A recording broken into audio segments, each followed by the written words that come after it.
This is Bestow, a playtest part two. We'll kind of start with a quick recap of where we left off last time and then go from there. This is sort of a Gothic horror game. It's inspired by things like the movie Hereditary or the show The Haunting of Hill House. And in this story, we have four siblings who are returning to their family home after their elder has mysteriously passed away. Um, So last session, we kind of did our setup and we established that the elder, for one thing, is Uncle Virgil Harlow. And we got to meet our characters here, Damien Harlow, Isaac Harlow, Rosemary Harlow Graves, and Rowan Carver. And just a reminder, we have our safety tab set up. We have the players have some locations and another document to reference. And you have your character sheets. Any other like lingering conditions or things you want to shout out from last time where your character was left off? I don't think we have many yet. No, just that Damien and Isaac are driving up to the house. Driving to the house. Yeah, so Damien and Isaac are driving up to the house, kind of through the woods. That's right. Some mysterious force had stopped the car, and then seconds later, a rotten tree fell in your path, and you kind of had to backtrack. You've established that somehow mysteriously the house is very easy to find. It almost wants you to come back to it. And meanwhile, in the house, Rosemary and Rowan are in the kitchen and have found, for some reason, a weird rotted out hole in the wall in a cabinet. And Rowan reached inside and found a dusty old picture of Uncle Virgil with, you all added, with a jar of teeth of his beloved. The group has only one question currently to answer, which is basically, why has the elder summoned you here? This is complexity 2, and once you answer that, you unlock the next question. I think also Isaac, who's the eldest sibling, found a stash of unopened gifts on the porch, but just put him in his car, and that's not really been talked about yet. And you have a couple other clues as well. This persistent spread of creeping black mold that was in the fridge that Rowan Carver discovered, and that photograph. So you have 4 clues actually. Let's see, Rosemary and Rowan. I kind of cut things short last time for time. Do you want to start off? Because I feel like you were starting to have a conversation, and you could even, if you wanted to, get into the reassurance move or something different. What do y'all think? Uh, Or yeah, I feel like what I we cut yeah, because we were running out of time a little bit last time, but Mhm. I think we kind of ended with them just starting to touch upon a conversation of like, why do you think that we might have all been brought here? I think Rosemary kind of turned to Rowan and was kind of almost, I think the reassurance move probably works quite well actually. Mhm. It was like just that kind of just like Rosemary constantly seeks like that kind of like connection and trying to be involved. So in a way, she was just trying to get in there with the kind of like, oh, I'm here to Mhm. help. So like, what do you need me to do? So she's just like, oh, so did did your letter really detail much about why we have been brought here? Uh, To claim our inheritance. Rowan says as though it's like the most obvious thing in the world. I think Rosemary just kind of like gives her a really unsettled look for a second. And just, yeah, yes, of course, but I mean, we normally quite liked leaving slightly more detailed instructions. The house just looks so empty and dirty. Well, not anymore. Now that we're here. What do you want your gift to be? Sorry, I didn't quite catch that. It cut out. What do you want your gift to be? My gift? There are gifts? Say there are. What do you want? Well, I suppose something that would make me happy. Rowan gives a little smile that like doesn't reach their big dark eyes. Hmm. Where's Felix?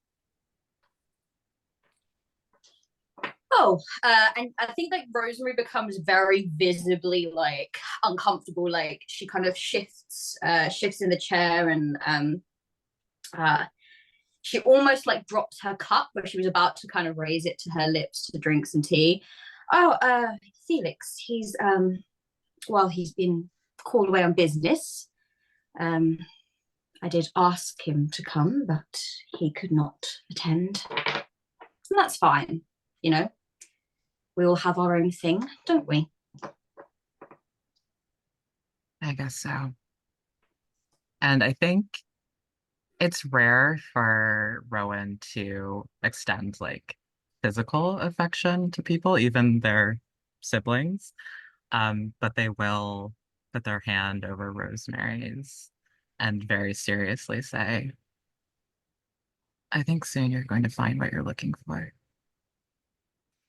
I think as you put your hand over Rosemary's, that's when it comes to your attention that she's not wearing her wedding ring. Nice. I hope so. And she gives you like a smile, and then she kind of like drinks her tea. Just how far away is the train station anyway? Nice. Do we want to? That's a great place if we just want to cut. Do you want to trigger the move here? Yeah, I think kind like of that was narratively done it. a nice like reassurance. Yeah. Yeah, I'll just read it because we haven't done it yet. And I've changed it a million times. So the reassurance move: when you turn to another sibling to discuss an unsettling experience.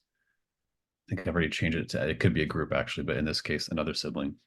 Find an explanation together for how it's not as bad as you feared, then roll with an appropriate ability. I feel like, I mean, you're kind of doing that emotionally here, maybe. We're setting tones and all that, but does this feel like Rosemary reaching to Rowan? I think it felt to me like Rosemary reaching to Rowan for comfort and for reassurance. Yeah. What stat do you think feels most appropriate here? Maybe composure or something different? Yeah, I was gonna go probably with composure. Yeah. Just in terms of just like there's not an awful lot of like making sense going on right now, and there's obviously a lot of turmoil in Rosemary's life outside of this situation too, that she's not even realizing that perhaps she wants a little bit of comfort with that as well. So I think it's just trying to keep. Yeah, makes sense. So it looks like you have +2 there, so nice. Okay, so I roll 2d6. That's 4 + 4 is 8 + 2 is 10. Nice. Okay, so on a hit, your grasp of reality feels stronger for now. Each of you may clear a relevant condition or refresh a bond. So if you didn't have a bond dice, you could roll one now, or if you want to re-roll your bond with each other, with the other character here, you could do that. And then also, since it's a 10+, something about your explanation counts as a clue here. So you get to define it and tell me what it is. Interesting. Might be a bit of a stretch. I'm just kind of throwing the move out there to see what happens, but think about what the clue could be here. And are either of you clearing condition or refreshing a bond? So I don't have a condition. I feel like, so to refresh a bond would basically be me just re-rolling the dice and seeing what. Yeah. If you'd like to. Yeah. Yeah. I feel like a 4 is pretty strong. True. Yeah. So I think I'm gonna leave the bond, but she's feeling it right now. Yeah. And in terms of the clue, did you have any thoughts on the clue, Elle? I'm wondering if the clue is like if the fact that Rosemary is going to find the love and companionship she wants soon. I wonder if that's a clue. I mean, it sounds very sweet, but I think in the context of the game, it will twist. Oh, interesting. And just one thing to mention that maybe I didn't is that you will have several questions throughout this mystery, so the clues will carry over if you want them to. I mean, I know I'm not part of the scene, but I mean, just to comment on what Elle just said, you guys could even say that the clue is more specifically that aspect of Rosemary that we've already established, like the fact that she is, the fact that she is always kind of looking for new love, like she's very unlucky in love. That could also be the clue, or it could be the specifically ominous one that Elle just mentioned. Yeah, I mean, I like your angle on it too. It's like however you want to do it.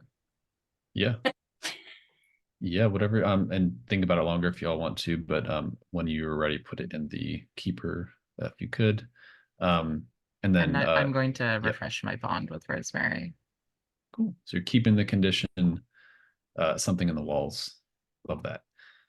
Could the clue, just to add to it and just make it a little bit more, could it be the fact that like just in time for this big event, things seem to be going wrong in Rosemary's life, so she has the need to connect back with the family?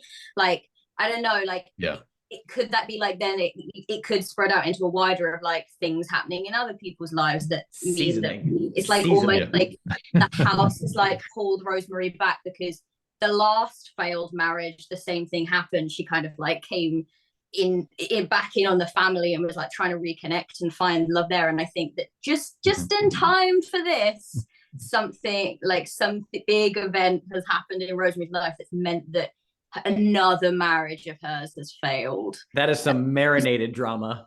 Yeah. That is delicious. It's like what you guys said is like, oh, whenever something big happens in the family, it just seems that Rosemary is also going through some kind of thing that means that she kind of clings back to you guys rather than it brings her here, basically. Yeah. Cut away for now, but preemptive star there for it's like, wait, this is a clue. Of course this is a clue, because it's what you think this means. That's just amazing. Yeah, we'll come back to you two in the house, and then let's cut over to Damien and Isaac. You are driving in the woods. I don't think we've described them yet, really. We just did a little stinger scene of maybe some kind of prints in the mud following your car, but you haven't seen that. The woods, it's a dense canopy of trees. Again, we described these sort of narrow mountainous roads, a little bit thick undergrowth. Someone described it as raining yesterday, so kind of that gray light coming through here and there, raindrops in sunlight, and that kind of thick smell, petrichor and rotting earth and leaves, if you crack your window. I think, well, actually, yeah, I won't get to any paint the scenes yet. I'll just cut back to you two and kind of maybe tell me, do you find your way pretty quickly to the house? It's up to you if you want to interject any like things you recognize on the way, because you've been here before. I was going to say Damien's probably more familiar with the woods than anything else, but I was thinking that we get to the house pretty quickly. So we're like just about to, come up the road and pull up out front. It's still downpouring, I assume. So yeah, just driving carefully. Yeah. Even though I'm like looking out the window, I'm very familiar with this place. I don't want to get out anymore. Like it's wet. I'm already like late. I'll just give a paint the scene for Damien then. Maybe as you're kind of trailing Isaac, as you're leaving the car, getting back to the house, you feel some change in the air as you're just kind of leaving the edge of the woods. You were kind of in that realm, and now you're entering back to the house. But what irrational threat are your senses warning you of with that kind of unknown shrouded tree line behind you? There is the undeniable feeling of being watched. Since I'm on edge, can I also answer this paint the scene question? No, nice. Yeah, sure. Please. Yeah. So if you had more to say, B, please. No, that was it. That was all. Yeah, okay. I think it is the sensation. It's not quite the same as the sensation, the feeling of being watched. It's the feeling of always just missing seeing something. You know what I mean? It's that sensation that like when you feel something is off and you turn to where you think something is undoubtedly going to be, you don't see it. You don't feel reassured that there's nothing there. You simply feel like you looked in the wrong spot or that something is hiding. So it is the inverse of feeling watched. It is feeling like you can't catch something and it is closing in. Yeah. Oh my God, I love it. Well, good thing you made it back to the house so quickly. Yeah. Nothing to worry about. Do you take those gifts in, or you just kind of leave them for now? No, I was going to say that once Isaac parks up out front, he, makes haste to quickly get out of the car and up to the porch without getting too drenched. But does point out to Damien to grab a couple of the boxes, and he grabs the others as he, hastily gets up to the front door to, help shake some of the water off of him and step inside the house. Yeah, I'll absolutely grab some other boxes because I was gonna razz you if you didn't want to bring these in. So you can all get back together, or you can be in different rooms. You have those locations on the side if you just want to tell me where you might be hanging out. But otherwise, you're all back at the house. Yeah, I think that when Isaac gets in through the front door, kind of like, like I said, shakes off some of the water and just stomping like mud off of his shoes, comes inside and just just calls out into the house wherever they may be, just saying, "We're back," and is going into where did you say the house layout, the house rooms are? Oh, it's a little bit further up in the chat, but I can paste it again. Oh, thank you. Yeah, you got it. Do. Oh. I think so. Reshare at the bottom here. Yeah. Here, let me open that real quick, just so I have an idea. So there's the entryway you've kind of been in and out of. I haven't given you any description of that really. Maybe we'll come back to it. There's the living room. It's not a huge house, necessarily. Yeah. There's a kitchen. There's different guest rooms. I think once in the entryway and calling out that they're back, Isaac walks over to the kitchen, since it's kind of his like default mentality of like, I go into the kitchen and I set the boxes on top of the counter, and that's where he first goes. And if there are people there, great. If not, whatever. Yeah, Rosemary, Rowan, what does Isaac find? Are you still hanging out? You up to anything in the kitchen, or have you gone off to some other part of the house? I feel like Rosemary at least would still be in the kitchen. She was very committed to like trying to have tea and stuff ready for when they got back, and she's probably gone back. If Rowan has left, she's probably gone back to cleaning. Or trying to clean, and probably not finding with the mold problem, probably not finding that she's having much luck with it. But then in that yeah. Oh, go ahead. Sorry. She would definitely like call back if she heard you call out. She would probably like sort of come to the kitchen doorway and be like, and just start like fussing, just being. Yeah, Isaac, like when he walks into the kitchen and he sees, Rosemary, he like sets the stuff down, and he's still a little like, dappled with the rain for a moment. And he looks at Rosemary and he says, "What's wrong?"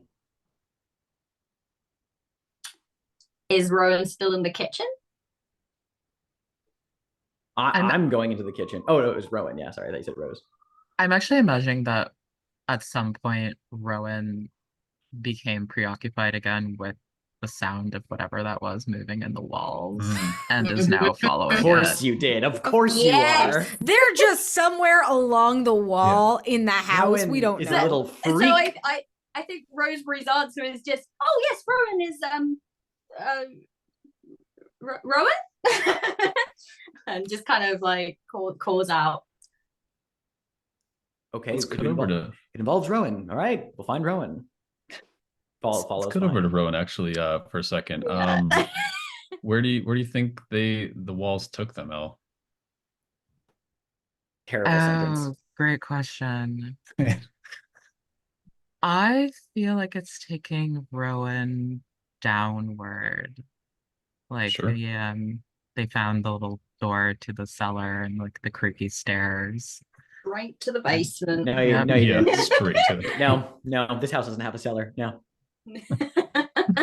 Oh yeah, baby, it does. We've already established that Uncle Harlow is a bit of a drinker. This house has a cellar. Absolutely has a cellar. Yeah, well, that's great. I also think it's funny if Isaac either doesn't remember that. We'll come back to that, but yeah, of course it has a cellar. Rusty metal doors with a broken padlock, long shadows cast by a single bare bulb, and of course with the rain, it's damp. There's bare concrete. It looks like there's a tiny window that would have looked out kind of over the front of the house, and that's nailed shut. And there's shelves along the walls, kind of old boxes, some rusty tools, scent of mildew. Rowan, one thing you notice right away is that several of the tools on the shelves have been recently used. What about their appearance unsettles you?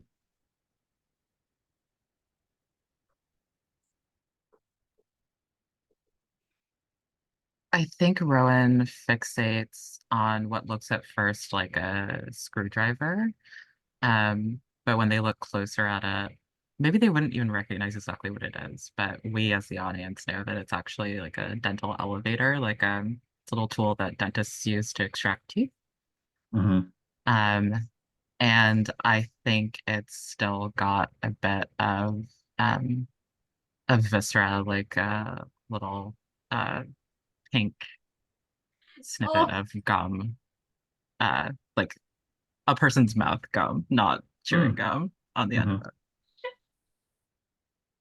I love that clarification. Thank you for that. I thought it was important. Not chewing gum. Yeah, it's like chewing gum, whatever. I'm just gum. Yeah, I'm just double checking the safety tab. Looks like we had interest in medical horror. Cool. Nice. Yeah, what do you? I mean, you're checking it out. What interests you down here? Anything you're looking for? I think, well, Rowan's following that Right. noise in the wall, right? So they're going wherever it's taking them. Yeah. That's definitely sounds like another unearth move here. Prying into things that are best left alone. I think if you're kind of like listening to the wall, following the sound, I would say like reason or sensitivity here for sure. Yeah, I feel like it's probably sensitivity. Yeah.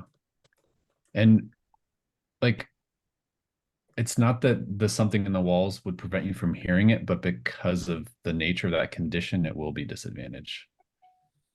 Oh yeah, fair enough. Yeah. Just a reminder as players, not that you would want to just use it here, but you all do have an inheritance if you ever need to pull out an item to help you, or if you want to trigger a spotlight move at any time, you have those as long as no one else has used them.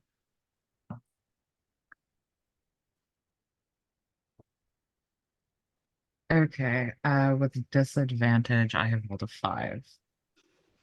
No. Okay. We'll come back to the 5. I actually do have an offer for you as a player here, though, because because you're in the cellar.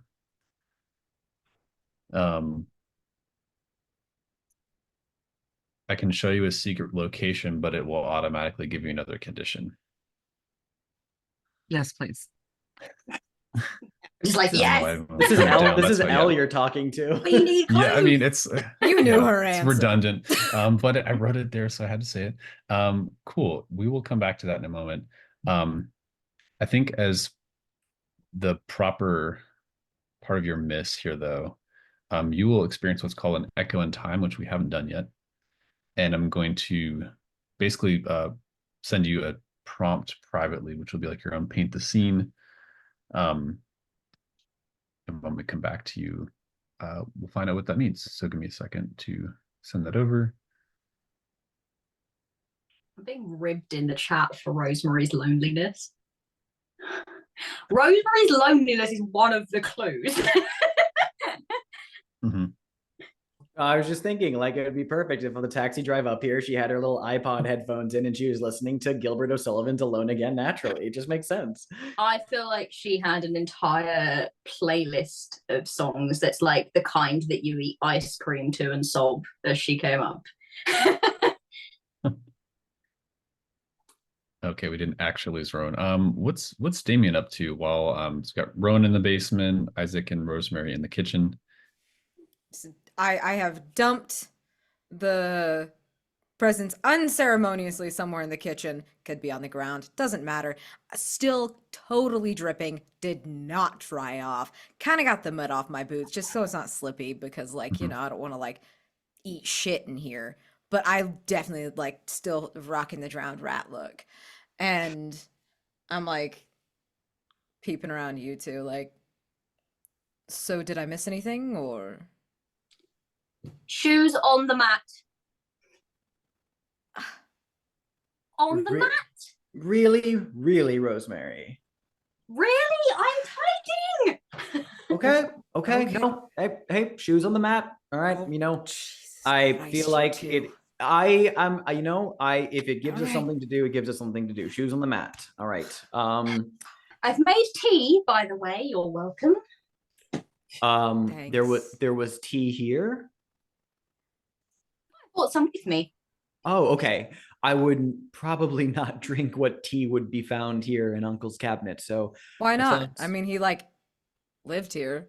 Yes, but he didn't shop much, so I would be worried for how long that tea was there for. Be fine. Great. Thank you. I'm quite all right for now. But please, is there like a functional microwave here, or is that kaput? Well, a lot of here is kaput, but the fridge was still working, so the microwave, I presume, is. And she kind of just gestures towards it. Well, for now, just I'm good for now. But tea sounds fantastic, Damien. You were outside for a while. Probably may help avoid a cold. Maybe would do you good to have a cup.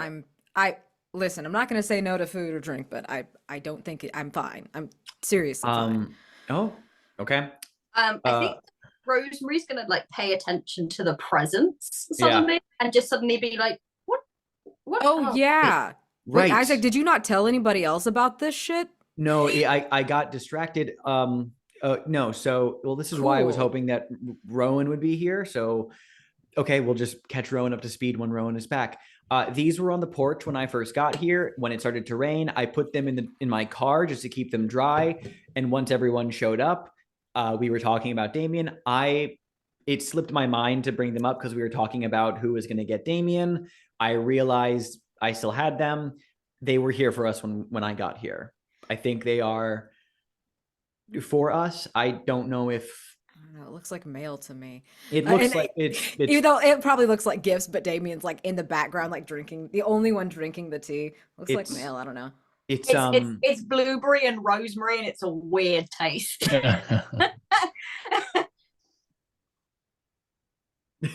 It's I don't know if Uncle left them for us or if something from the lawyer. I don't know. I didn't want to open them without everyone here, of course. I just didn't want them to get wet.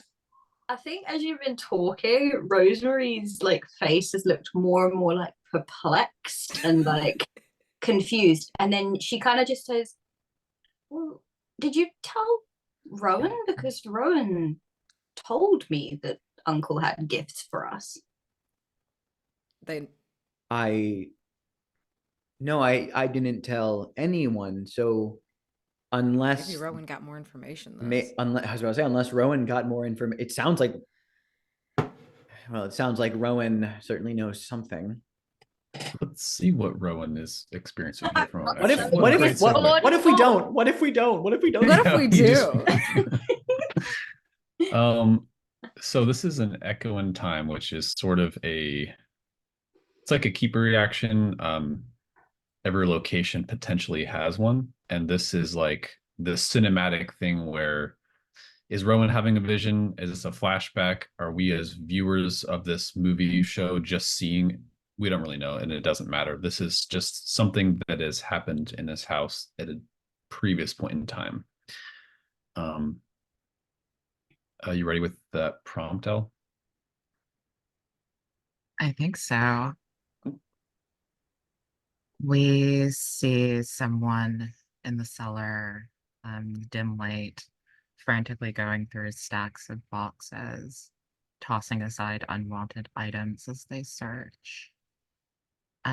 The contents of these boxes, actually, it's boxes and boxes and boxes of letters, missives written perhaps by Uncle Harlow when he was away at the war, sent to his lover waiting here in this house for him alone.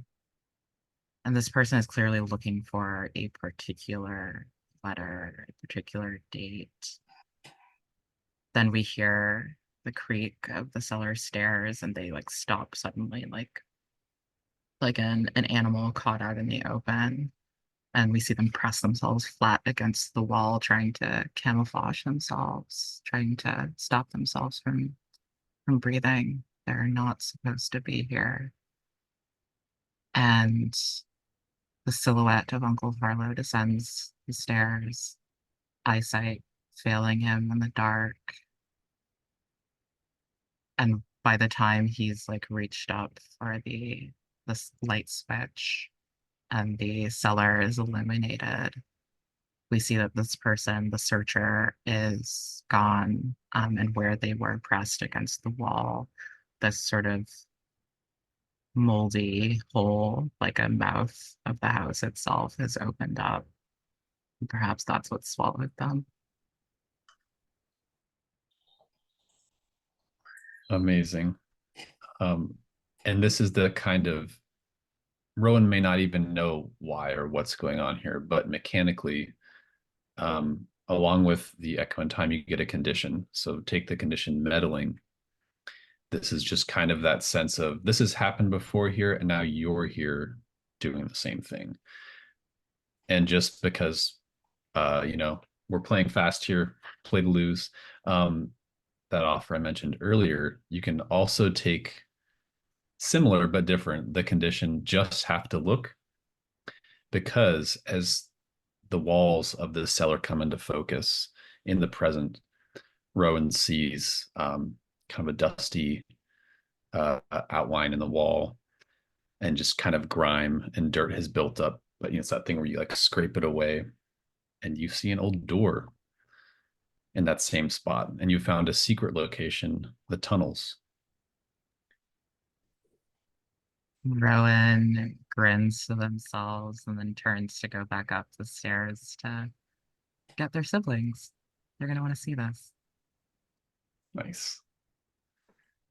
Before Tunnel you all party. meet up. Yeah, oh yeah. Just want to point out, you do have a lot of clues and we've been kind of talking about it a little bit, like why the elder actually summoned you here. I do have a couple of things I wanted to do as Isaac first before we dive into that, but I'm definitely getting to the point where I'm like, ooh, theory's coming up. Yeah, perfect. I was thinking that we would probably wait until we were all in a room together I will say, like, I definitely want to do this like presence thing. And then the only other scene I had in mind that I was interested in doing before we dig into that is I want Isaac to go up into uncle's room. Sounds good. Yeah, so Isaac might be going off a little bit here. Rowan's coming back up. I'll just pass it to you all. Who wants to kind of jump in and have a scene next? Well, I think we can totally do the all of us group, in the same room, yeah. And then because Rowan's coming back up and we're all in the kitchen talking about a bunch of things, as you know, speak of the devil and all that. Exactly. I think actually like Damien's like, well, I'm gonna go find him, whatever. If you guys aren't, and runs into Rowan as he starts to like leave the kitchen, and it's like they acted like you like left the house. I was just downstairs and checking things out. I knew they were overreacting. Downstairs, as in the basement? Oh my gosh. I'm surprised it hasn't collapsed in on itself. Just a little moldy down there. Nothing to be scared of. Rosemary, Moldy. Rosemary, what is this tea? And rosemary. Great. Hey, well, welcome back to the party, Rowan. Something we need to talk about, I guess, as a family. Like he rolls his eyes so big for all of you when Isaac says that. Yeah, no, Isaac does catch Rowan up to speed as well with the whole like ordeal with the presence on the porch. And so relays what he's already said to you. Oh, our ghosts. You knew about them. Well, I just had a feeling. Uncle Virgil wouldn't have left us with nothing.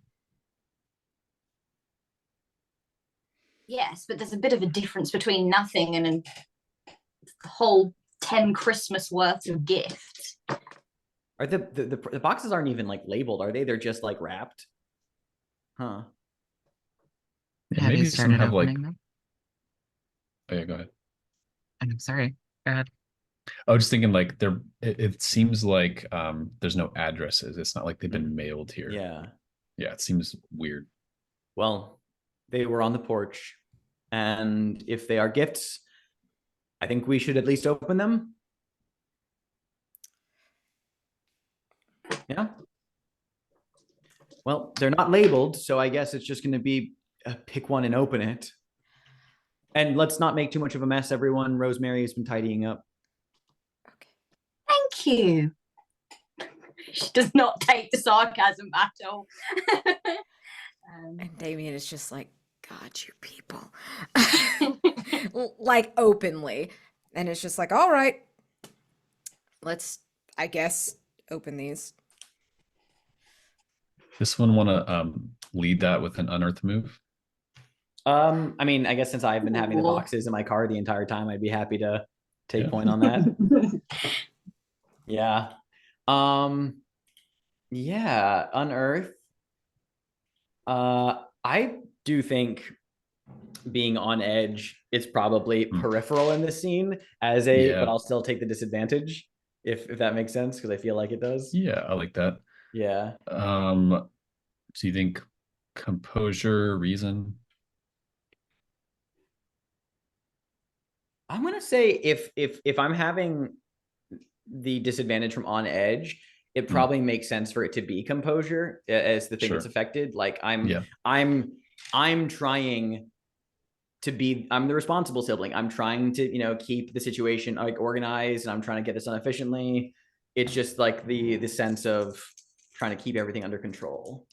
And let's see here. All right. Disadvantage. That is a 5. Oh, I rolled a 2 and a 3. If anyone feels like bond dicing me. Oh yeah. Let's see what are my bond utilize those mechanics. Idea. I don't think I have. You got a 2 and a 3. Did you say? Yeah, 2 and a 3. I can spend my bond dice. I have a 4 with Isaac. Yeah, I'll totally take it. That would bump me up to a 7. And I think with bond dice, it's just that you have to Say how I'm helping. Is that the assist or idea? inspiring. Yeah, yeah, yeah. And it can be in the present, or it can, if I guess that's up to you too. It could be something that happened before in any way, previous conversation or whatever. Yeah, I'm up to I'm up to whatever L thinks this manifest says. What I'm imagining is pretty simple. I think Isaac starts reaching for one of the presents, like kind of at random. They're not labeled, right? And Rowan just takes his hand and guides it to a different one and goes, "No, this one's for you." Thanks. Is there okay? Thank you, Rowan. Just gives them a look for a moment that is halfway between appreciation and suspicion, but doesn't let it distract him for too long. And Isaac helps, just hand out things and opens up some gifts. Just for flavor, Elle, what does the package look like that Rowan hands Isaac? Does it stand out in any way? Oh, interesting. I think that the one for Isaac seems older than the other presents. Like it's been waiting on the porch for much longer. Maybe like there's mold kind of growing in the creases of the wrapping paper. Fucking knew that's what you were gonna say. I knew that's exactly what you were gonna say. God damn it. Oh, I love it. Inside under that exterior, it's actually some quite clean, maybe slightly musty tissue paper. Maybe it's an old newspaper. And it feels very light. You're almost not sure there's anything in it. And as you kind of unwrap it, your clue is first, it just looks like some pieces of like fishing equipment. But then they're all tangled together. And as you kind of pull it out, it's a small figurine made of fish bones and old lures. And as a complication, I'm going to give you the condition, an invocation. How are you feeling pulling this weird thing out? I think I confused, but there's still some like amount of unease beneath the skin. Everything has seemed off since the tree fell. I mean, everything seemed off of this entire situation since fucking childhood, but particularly has been on edge since since driving up here with Damien and pulling this out. His first thought is like, did Uncle even ever fish? There's not a creek nearby. But then it turns into like it's like seeing the fucking Blair Witch charm of just being like, this is weird and some creepy shit. Basically, the condition was an invocation. Yeah. I feel like there's this almost sense of like cold, like wet clamminess that's like, it's like when you have like that phantom sensation of being clammy, but you're not actually breaking out into sweats. Just kind of like rubs the back of his neck slightly in a moment of shivering discomfort.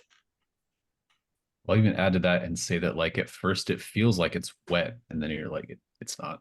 Yeah. Nice. Yeah, bad vibes from that.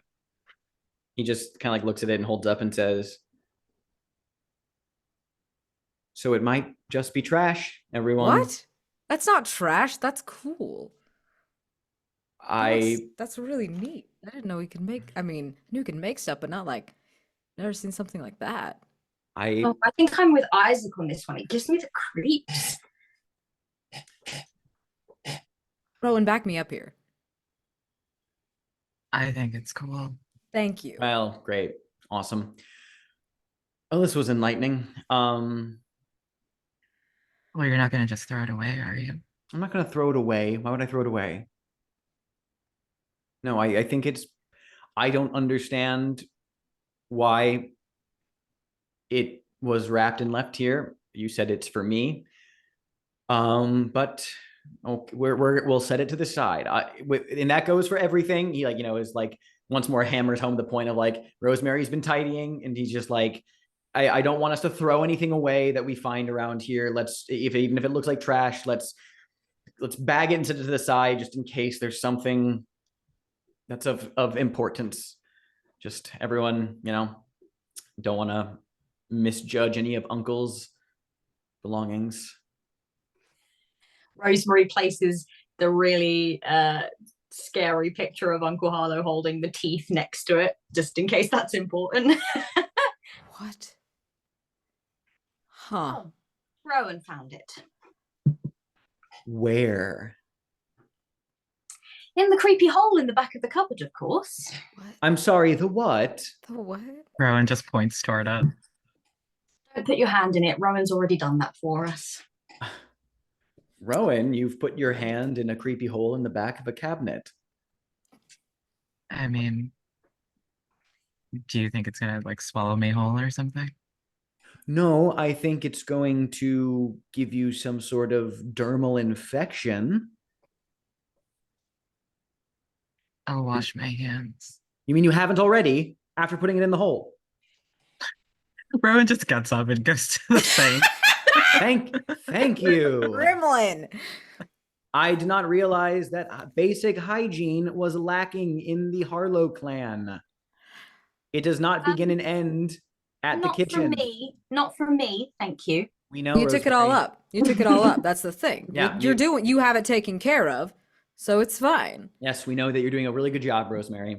But is it just like, did someone hit it? Is it like renovation? And he just goes over and opens it and looks. He's like, oh shit.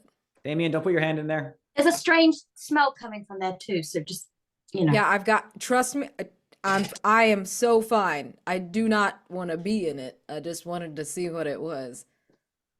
That's, damn. All right, so once we take a moment to figure out what's going on with Uncle, next thing on the agenda, I guess tomorrow, I'm going to see about getting a contractor up here to take a look, maybe for mold and other pernicious diseases or whatever. This is great. No, I've got it under control. Don't worry. If you find any more holes or anything gross, just here, he like goes to he has like a canvas bag, like a messenger bag that he had brought in with him, and sets it on the table and pulls out like a little spiral notebook and like sets a pen down next to it. And he goes, let's start taking note of all of the things in disrepair that we find while we're here. If this house is, listen, God forbid, it sounds like something has happened with Uncle. I don't want to jump to conclusions, but if this is something that we're going to have to settle his affairs for, and this house is going to be part of that, it will help if we try to keep inventory of what this house needs. If it needs to be repaired or if it needs to be gutted and demolished for the sake of health reasons, let's just start flagging it. So I'll start hole behind left kitchen cabinet. Weird smell? Question mark. All right. Might want to add the hole in the basement. The hole in the basement? Tunnels, I think. What? Tunnels. From the cellar to like I don't know. The mold in the fridge, but that's less pressing than what Rowan just said. No, that is very pressing. He writes a mold in the fridge, but then he gets back at Rowan. Tunnels. Wow, you two have your priorities straight. Whew. How big? Yeah. Person sized, rabbit sized. Like, what's the? Yeah, Rowan like tries to show with their hands, but it's actually like basically just like the size of their body. Like, oh, so it's not like little. I'm sorry, tunnels, like dug tunnels. We should probably find out where they lead. Like a rum runner? Was he like doing like illegal shit here? Uncle wasn't that old, Damien. Oh, I'm not saying he did it, but like maybe someone else did it. I'm not stupid. No, that's actually, I did not say you were stupid, right? Hey, it's all right. Okay. No, that is actually a really good point. This is an old house. Okay, yes, tunnels. I definitely want to take a look at those. But first, I think, how about this? Why don't we just do a quick pass through the other parts, the other parts of the house, just make sure that there's not like collapsing floorboards or anything that's gonna like, we don't want the ceiling to collapse and release a bunch of mold into the air. I am going to go, I'll go poke around a couple rooms. You guys just look around, make sure that you flag anything else, okay? Please, thank you. Probably add here that it is getting, it's later in the day, it's getting darker. You should also probably be thinking about, I don't know if you have rooms that you remember staying in. There's various guest rooms as a living room. But it's approaching evening. We can cut forward in time a little bit, or we can kind of do that, face the darkness, that answer that first question soon if you would like. Well, we have 6 clues, right? So this is true. Like, that's quite a lot. I mean, you're the only one that's opened a present as well. I guess that I think if you open other gifts, you'll notice they seem to all just be like organic matter. Weird. It's like dirt. It's just like dust. Like, how old are these? Yeah. Rosemary screams when she opens her. It's like wet. What is this? I mean, you can look more closely to figure out what you think that is. We can get into it, but at a glance, there's nothing very tangible. I mean, I was if I could do something real quick, and maybe get one more clue before we face the darkness on this one, because I already have a theory percolating, but I did have a scene in mind. Sure. But it would work really well if we did like flash forward in time, like everyone's been around, and while this is happening, Isaac goes into Uncle's bedroom as he's like walking around the house and just taking a look at everything. Yeah, are you doing this alone intentionally, or is anyone coming along? He's not gonna shirk anyone who wants to come along. Maybe we could all go into a separate place and try and get another clue, and then Well, I'll describe the elder's room for a moment, and you all think about where you might like to be. But let's see, the elder's bedroom. There are old, I think the remains of old candles. The curtains are drawn, blacking out most of the light. There's a faded carpet. If you look closely, you might see vaguely dark stains on it. There's a hulking oak desk, and there are kind of some scattered books and papers, an old coffee mug, a bed rarely slept in. And you probably remember this from previous visits when you were younger. There are vaguely disquieting paintings on the walls. How can you tell, for Isaac, how can you tell that the elder spent an unhealthy amount of time in here? Well, a bed rarely slept in does not mean a bed rarely laid in. It is a discomfortingly set in indentation of Uncle's like form. Like the mattress is just like shaped to his back. Like you can see this indentation on the sheets, and also like the sweat stains and some of the dirt. It's sunken in to the exact measure of his body. Like he laid here a lot. He didn't sleep very often, but he spent a lot of time laying in his own stupor and sweat. Yeah, what did you have in mind up here? I mean, this was not really somewhere you were encouraged to go poking around. And that's exactly why Isaac wanted to go check this room out. At one point, he almost entered it with a sense of like trepidation. Like even now, he doesn't want to trespass on his uncle's wishes, but deciding that it's frankly ridiculous to leave it unopened. He goes inside and, goes to the desk and looks around. On the surface level, he's just like giving the room like a once over and taking it all in and seeing if there's anything like also filthy and in disrepair here. Deeper than that, Isaac is hoping to find some semblance of information like regarding his uncle's like state of mind, like in recently, perhaps what's going on or like how he's been doing, anything like that. Yeah. Let's set up the unearth move here, and then we'll see what everyone else is up to. You kind of poking around the desk, the bedding, the room itself in general. Could probably be reason from the sound of it. Yeah, I'm fine with reason. And I don't know if you have any other conditions right now. Just on edge and an invocation. Yeah, I think we'll leave those for now. That's fine. Okay, a little flat. Okay. Oh, that's bad.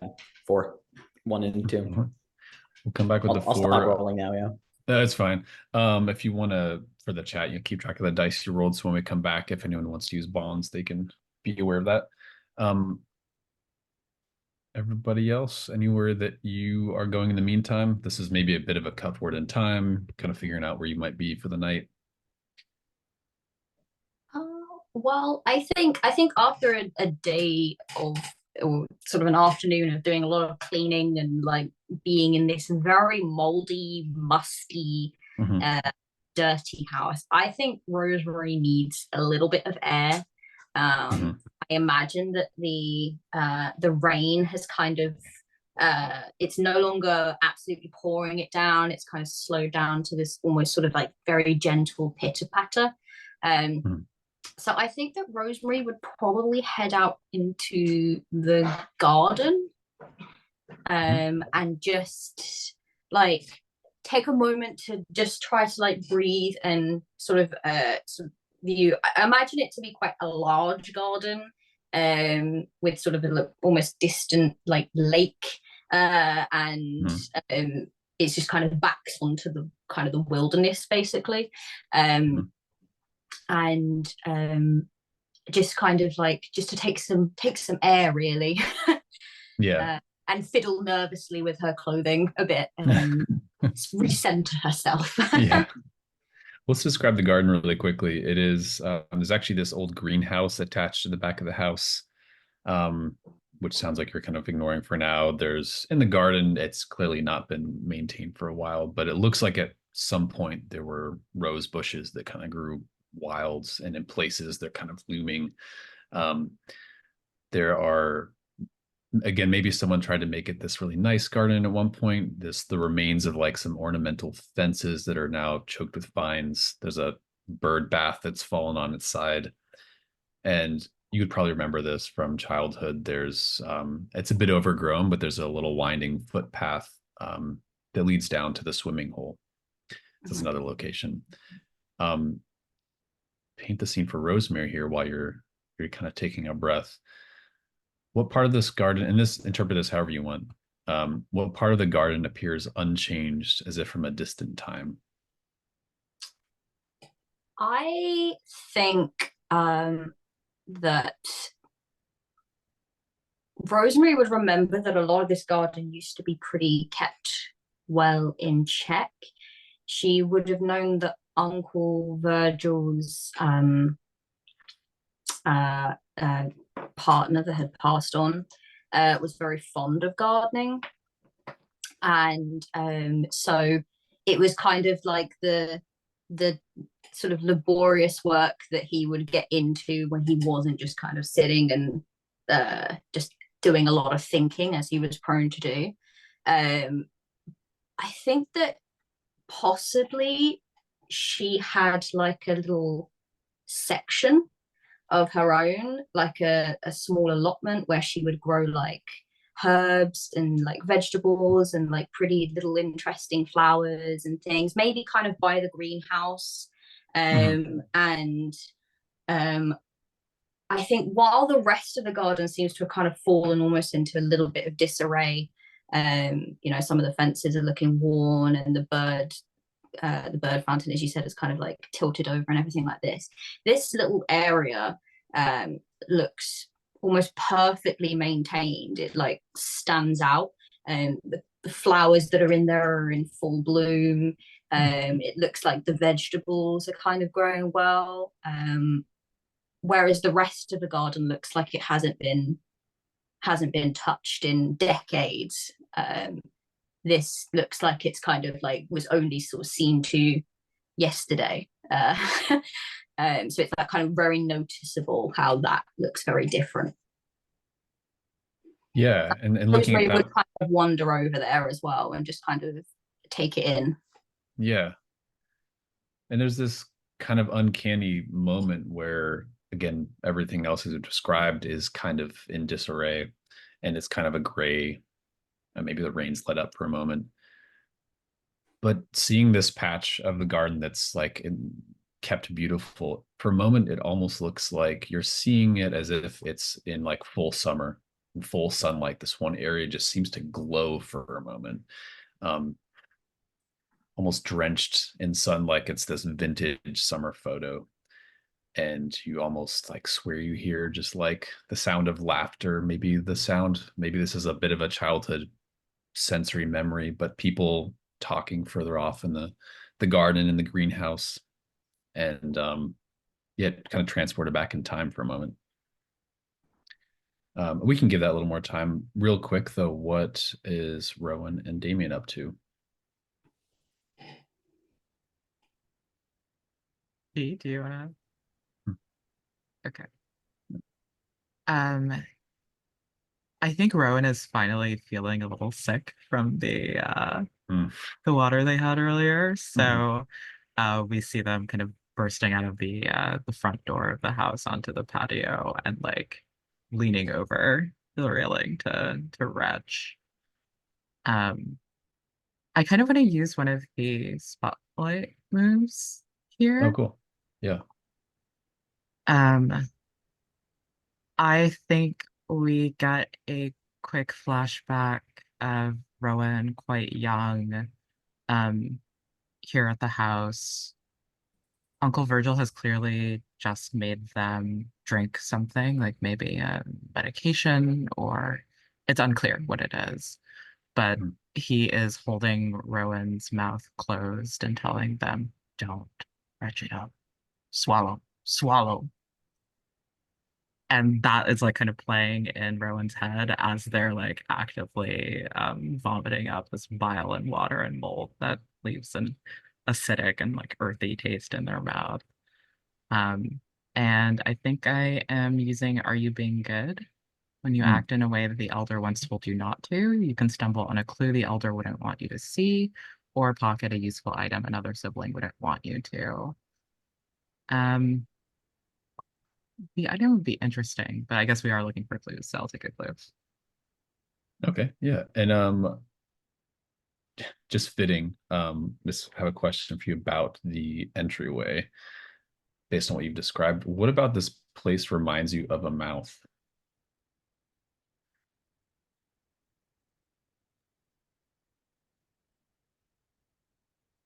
I think it's the creak of the entryway door as it closes behind them. It makes this high-pitched sound that sounds like the echo of a scream.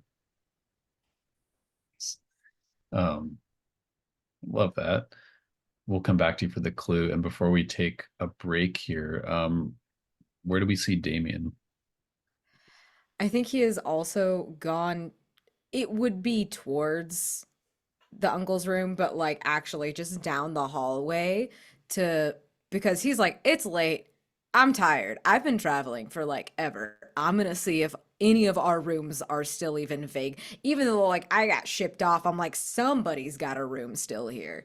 So I'm like gonna look for a spare room down the hallway that has a bed. Just a random door that I remember. Like maybe one that used to be my room. Yeah. The guest rooms are upstairs. It's to kind of get there. There's a, we got to make it creepy. It's a winding, narrow hallway. A lot of these spare rooms clearly have not been in use. The knobs and the doors are well worn.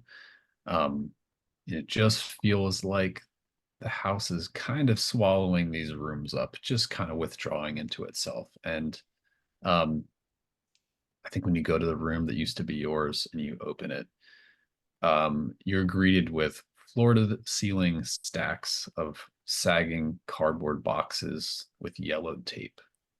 You could probably push your way in there, create some space, but it's just, yeah. You hear like an ugh. Jesus.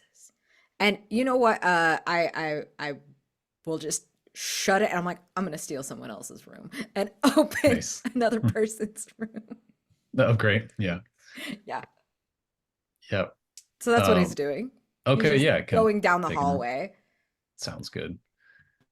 Let's take a break here. We're a little over an hour past, and then we will kind of set up, kind of transitioning into the night phase here. And phases are pretty loose the way we have this game so far. So we'll kind of resolve your different scenes and then see what you want to do from there. Should we take a 10-minute break? Good. All right. See you in a few.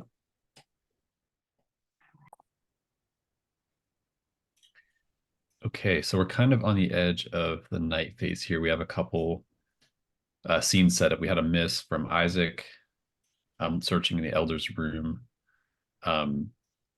Rosemary's out in the garden. Kind of had a beautiful, maybe calming moment, actually. And then we'll see. I know Damien, we left poking around for a room upstairs. And sorry, Rowan, I forget where we saw you last. Oh, I'm being sick on the patio. That's right. Oh, you're in. And using a spotlight move. That's right. Oh, so you and you were gonna find a clue, right? Yes, that's right. Okay. Cool. Let's start there and give you a clue. So then maybe that can add to whatever theory we do here. So sorry, wrong document.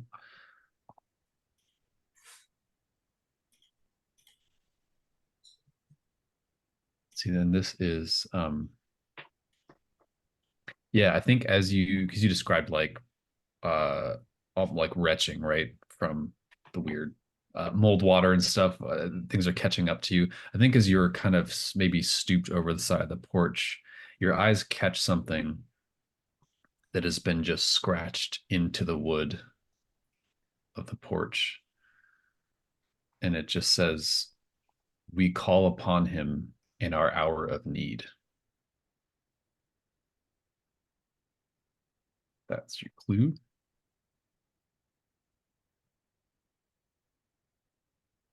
Paste that. And just checking, was there anything else from that move? No, I don't think so. No, I don't think so. That's cool. Perfect. I'll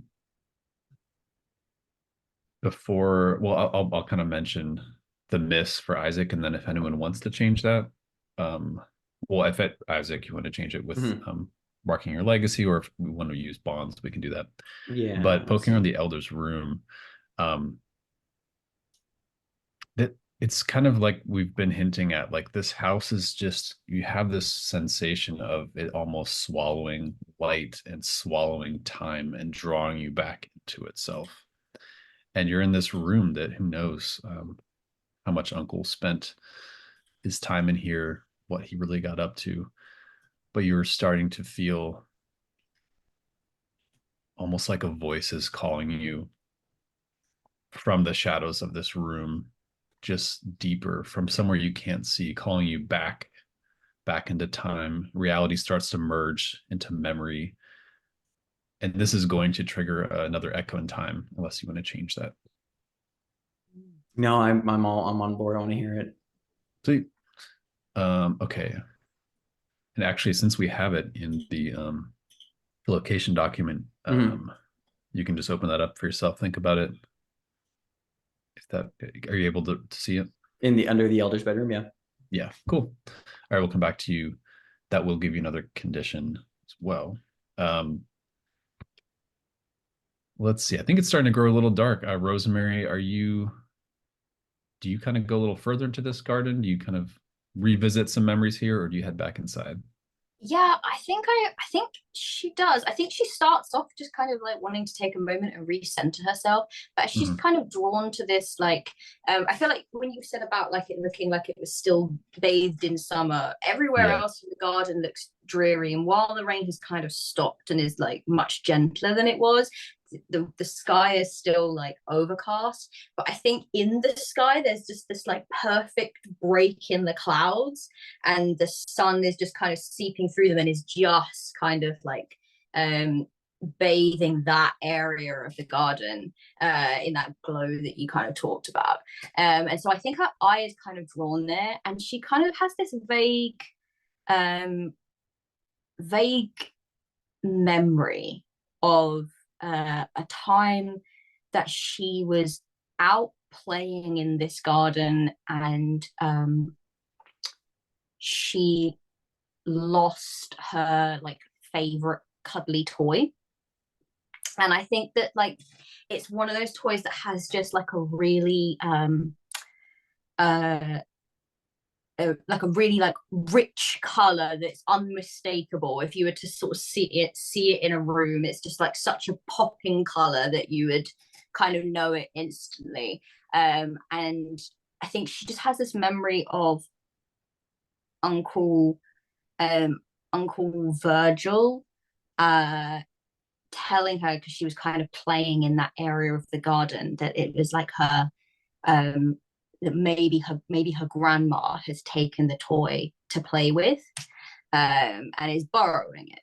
And as she's kind of like looking in this garden, in the dirt, she can just see that this faint like pop of blue, like that really vibrant blue that just instantly hits her as like that's the color that toy was.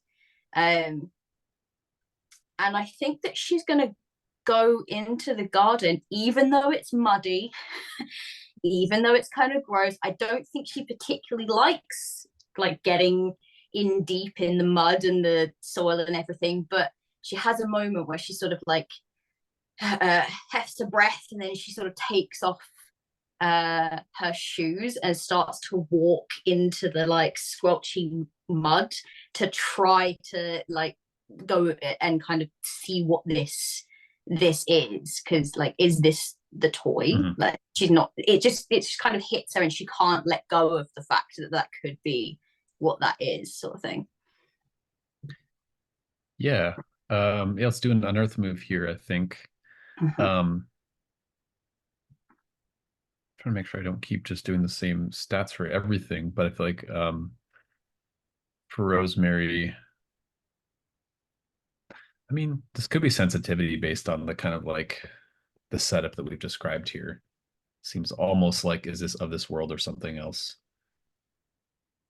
Yeah, I think it would strike her as odd, because she definitely she's quite thorough. So when she was a kid, she remembers searching everywhere, and Uncle Virgil kind of really pulled her into this idea that like her grandma might have like stolen it or taken it or hidden it. So for it to just kind of sit there blatantly, that's like weird. Yeah. All right, let's go with sensitivity then.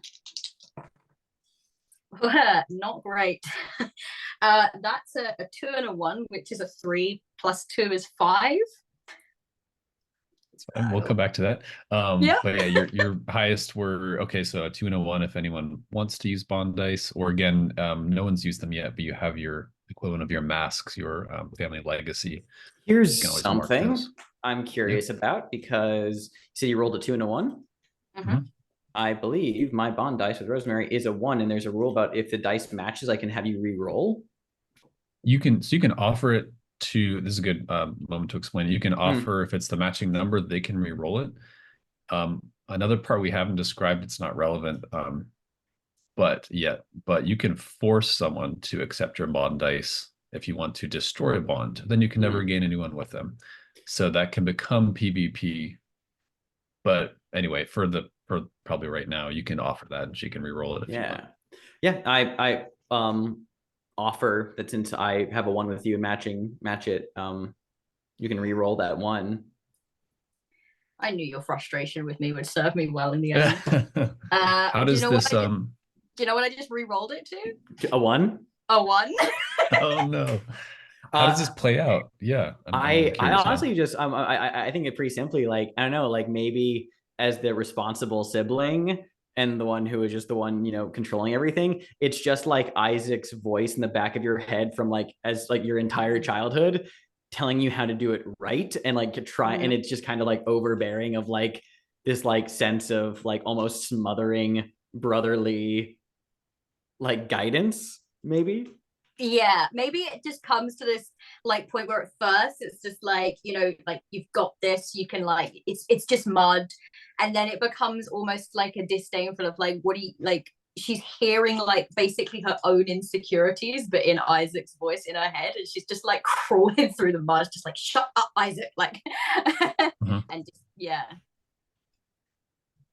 This is amazing. I think I'm going to give you an echo in time here as well, just based on what you said. I love what you were talking about with like maybe grandma needs your toy or whatever. This, it's already getting very supernatural. So actually, Kat, if you can see it in the locations. yes. Yes. Open up that prompt for yourself, think about it, and then let's see. Sorry, I'm losing track of characters because Rowan, you found a clue. Do you go back inside at that point? Do you and then Damien, we can find another room for you, but I just kind of want to know where everyone is. I'm up in the bedroom still, I believe. That's right. You have your prompts. Yeah, I have my prompt. I'm ready to narrate that whenever. I do think Rowan is going back inside, but also like I'm cognizant of the fact that we want to transition to the next phase soon. So sure. I think I'm set if you want to just resolve everything else. And Damien's not doing anything interesting. Like that's sort of like he's like, it's almost like a transitional scene you would flip back to for like momentum in a show, like for sound, like opening and shutting a door. Like that's kind of what he's doing. He's just kind of like, all right, Isaac said go through, we're going through, and he's not really looking at anything. Gee, I know how to make it interesting for Damien. Let's give you the night phase prompt, because every location here has a night phase paint the scene as well. Because you're talking about doors, maybe after you close the door, you hear something strange from behind the door. What is it, and when was the only other time you've heard it before? Problem with the writing these is then I have to answer. Yeah, we get to turn back and do this. Oh, how the turntables have turned. I think I know what it is. It is a distinct shh, shh, shh, metallic against stone, and it is somebody sharpening something on a whetstone. And you hear the tick, tick, tick, tick of the wheel, and it like could not be up there. Like it should not be up there. And I think I only heard it once when I was very little. And it was Uncle Virgil sharpening something in the cellar. And I wasn't supposed to be down there. And the only reason I remember it is because he told me that if I got close, it could like take off a finger or kill me if I like touched it. He like made it sound really dangerous because I was quite small, but I was fascinated by it. Let's do the night move. What are you afraid will happen if you don't keep it together? Hearing this shouldn't be up here. Why are you hearing this from behind a bedroom door? Yeah, and I think he hasn't even opened it yet. Like he's got his ear to the door. Nice. Like he's afraid if he opens.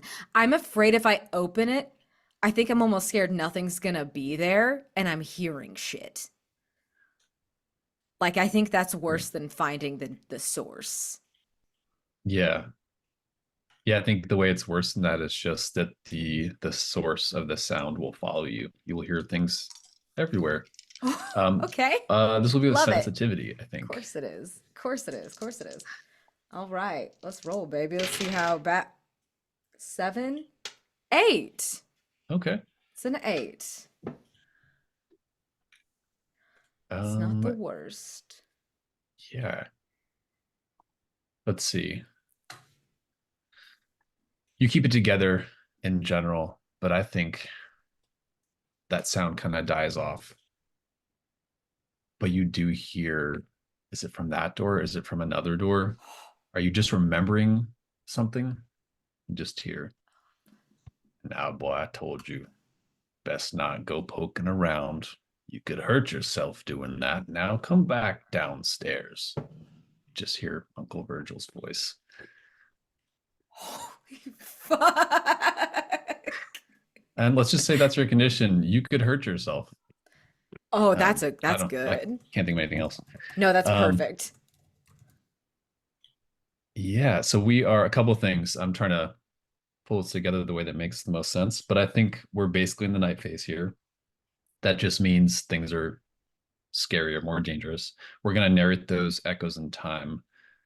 But also because I've been pushing the echoes in time, 3 of them have happened. So that actually just unlocks the next question. So you all have a lot of clues, but I'm going to point out the next question available to you. And maybe this will kind of give you some things to pull together. Currently, this is out of character. Maybe your characters are on the edge of making a connection here. But the second question and opportunity is, what entity is bound to the family, and why has the elder summoned it?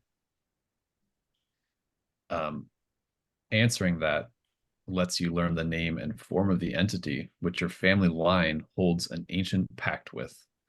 And if you solve that, you actually get to reduce the complexity of a final question by 2. So that's an out of character thing for now, but that is kind of what's coming to light here. Alex, do you want to do that echo in time scene? Yeah. So the echo in time prompt is that someone slowly disrobes, methodically shedding layers of bloody clothing to prepare for bed. What do you see in the bedroom that lends context to the bloodstains? How can you tell that they've done this before? And then I take the condition red-handed. We see the dark bedroom, faint shafts of light carry motes of dust through the window, a slit curtain, and a shape, a person, is barely illuminated, peeling off the hem of their robe, and we see is spattered along the shoulder and cuff with droplets of blood. And as they remove more layers, they are old. They're very old, wrinkly, liver spotted. And we see this truly ancient old woman, her face craggy and almost statue-like in how rigid and hard it looks, eyes with dense, thick cataracts and wispy, willowy, cloud-like hair that tufts down their shoulders as she strips completely naked. Her lips are red too, as a little bit of blood trails down over her chin, which she daubs with her freshly removed shift. And she walks over to a bedside table and picks up a metal tool that glints in the light. It looks almost like pliers. And she opens her mouth, revealing raw, bloody gums, a single tooth left. As she grabs the tooth, pulls, twists, and wrenches it free, still connected with a bit of root that she plucks and bleeds. She then walks this bloody tooth over to a jar and drops it in. And we see that this jar is full of teeth, because the teeth always come back. So she has to pluck them out every night. Sure. Amazing. You fucking wanted dental horror, motherfuckers. That's right. We check interest on the safety tab. So back in the present, Isaac, you again, this may be out of character. Maybe this is more as a viewer of this show, but you have the condition red-handed. Yeah. I think you kind of poking around, and you basically are getting this very disturbing sensation that you are not somewhere you're supposed to be. I think that'll wrap all I want to do before we go further. Nice. And just one thing to note, like there are different prompts at these locations, but obviously you can go back to them. You can keep, as we move through the story. Kat, can we do Rosemary's Echo in Time next? Yeah. Yeah.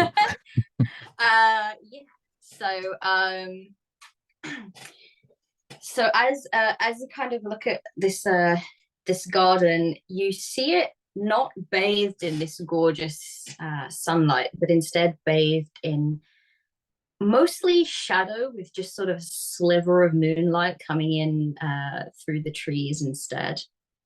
And kneeling, much like Rosemary was as she kind of crawled her way through the garden, in this patch of sort of like vegetables and various herbs, is a figure. They are fingers deep in the dirt, slowly digging their way through it.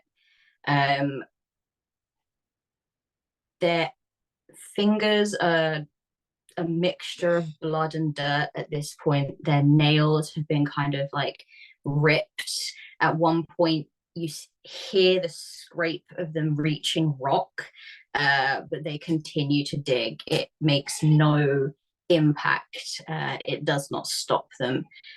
And they mutter to themselves as they do. And they just kind of, in this sort of faint, hoarse whisper, say, I know you're down here. I know you're down here. I will find you. And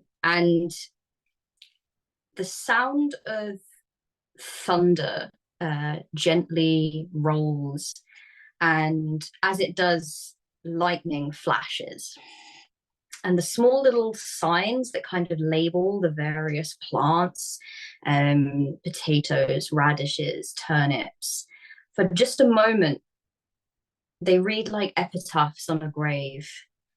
And they read Virgil Harlow, Letty Harlow, Isaac Harlow, Rosemary Harlow Graves, Damien Harlow, Rowan Carver. And then the lightning flashes again, and they are back Tarragon. It's just back to being labels of these vegetables and herbs. Yeah. Incredible. As part of that echo in time, again, the past merging with the present. We don't really know what this means yet, but Rosemary, you take the condition, dig your own grave. Uh-huh. And I would like to say that maybe that, again, we're playing so fast and loose with weather. It's just atmosphere, it's vibes, but back in the present, there's a lightning flash. And probably want to head inside. Turn the scene back to you all, however you want to meet up, however you want to discuss. Probably lots to discuss. I'm getting the fuck back downstairs. I think I light up a cigarette before I'm not even out of the house. I am indoors smoking. Mm-hmm. Like, it's gonna piss off at least a half of my sib. I don't care. I'm like in the living room. Like, yeah. Actually, let me describe the living room quickly, just because we're giving texture here. Let's see. Yeah, it's familiar. You know, you spent a lot of time here probably when you just visited, not necessarily spent much time, but it's got the same old mismatched couches, just old patterns that don't really that clash with each other. The same dusty lampshades, various unsettling knickknacks on the shelves, just old decorations. There's still a wood burning fireplace. The ashes are piled high, and in a corner there's a vintage TV in a wood cabinet, and you know, probably some old VHS tapes, probably the same ones from when you were, you know, here maybe watching movies as children. Um, I don't know if it's cozy, if it's what, but it's the same living room you've been to many times before. Better than upstairs. I think while like Damien is like smoking in the living room, by the way, it's just that like eventually like Isaac just comes down the stairs and probably like passes by the entry of the living room and just goes around like maybe the kitchen, maybe part of the living room, and just begins like looking to see if there's anywhere where Uncle stashed the alcohol in here. If there's any bottles that are still around here. There's gotta be, right? Yeah. Yes.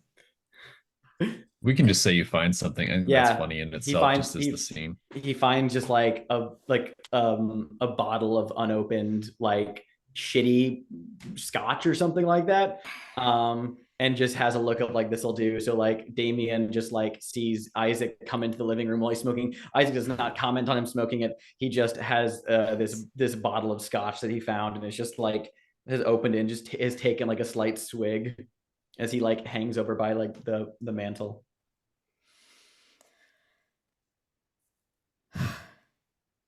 Where are you? Are the rest of you coming down or around? What's the vibe here? Oh yeah. Rosemary will walk in. I like the idea of we've all gone to such lengths to keep the house tidy and clean, and I think that Rosemary walks in. She's like barely grasping like her shoes, and like her hands and her clothes and her like trousers and like feet are just covered in mud. And in her other hand, she just has this teeny tiny bit of blue fluff that is just so like meaningless. And she looks like a bit dazed, a little bit like out of it. And she's just like, oh, we're all getting back together, are we? And makes a very poor attempt to wipe her feet before just walking into the kitchen, leaving these muddy footprints behind. I think Rowan has also swept into the house, looking much the worse for wear. Not that they ever like look quite healthy anyway. But I think they're probably reaching out to Damien, trying to bum a cigarette when Rosemary walks in, and Rowan's mouth just hangs open because they've never seen Rosemary look so disheveled. I think Rosemary is the last to walk in and just reduce everyone to silence. Amazing. I think actually, as Damien is handing a cigarette to Rowan, he looks up at Rosemary and is like, you want one? I don't smoke, she says as she reaches out to take one. Hands you one. You can always start. And Isaac says to himself, like when you say that I don't smoke as you're reaching out, it just, without missing a beat, just quietly in the corner, Isaac's like, and I don't drink. Looks over. Do you want one? I have a lot. I'm still trying to quit. Trying. Active. You can still have one. I'll get back to you. Okay. Gang, do we want to face the darkness? Let's face the darkness. Yeah, let's face the darkness. Yeah. You do technically, I mean, you have 2 questions available since we've kind of opened up the second one. Mm. But the second one's maybe more out of character, unless someone has a bold theory and you just want to go for it and be like, hey, guys, I think there's an entity here. I mean, I have a theory about that first question about like why the elder like really summoned us here. I mean, like it's not entirely full formed, and I only think it uses like 2 clues, I think. But I'm open to people riffing on it. So I guess I'll start with that. So as for like why Uncle Harlow really summoned us here, And I was looking at the clue about the persistent spread of the creeping black mold, and the dusty photograph of the, actually no, sorry, the house being easy to find, and maybe the dusty photograph though. But I think the loose idea that I'm going off of is that, mostly leaning on the mold here, is that the house is rotting, but like it's not like a normal neglectful rot. Like it's like tooth decay. It's like there's something, it's rotting from within. There's a decay here, and it's almost like it's truly, keeping the dental angle here. It's like when you have, tooth decay, if it's not too terribly bad, you can just carve out the rot and fill it in. But if it's really bad, you got to give it a root canal. You got to open it up. You got to dig in there and literally rip out you got to rip it out root and stem. So I'm wondering if there's like something about the house where it's like there is a rot here, and this is part of the mold, and we are here to like do something that is effectively carving out the rot and trying to stop something from happening, I guess that's like, and the reason why I was thinking about like the house being easy to find is it's just for us though. It's because it's because we are tied to the house. It's something about like the Harlow line.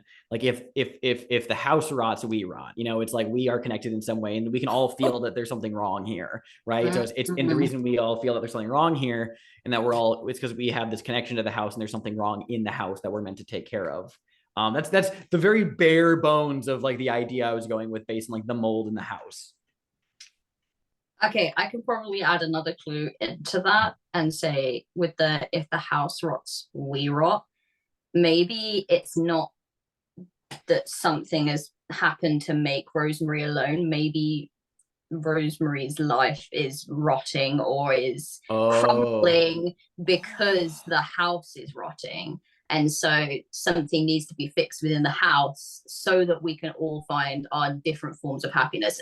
Rosemary's is the most obvious because she's like, got another person that she's connected to. And so that has would be very quickly. It would be really interesting if like the whole like the we rot thing is at least for Rosemary, it's not that Rosemary, her life is like rotting around her. It's like whether she knows, well, she doesn't know this or not. It could very well be that she is the cause of the problems, but she, it's like the reason why she's alone is because she's doing things. Like it's very much like it's not you, it's me.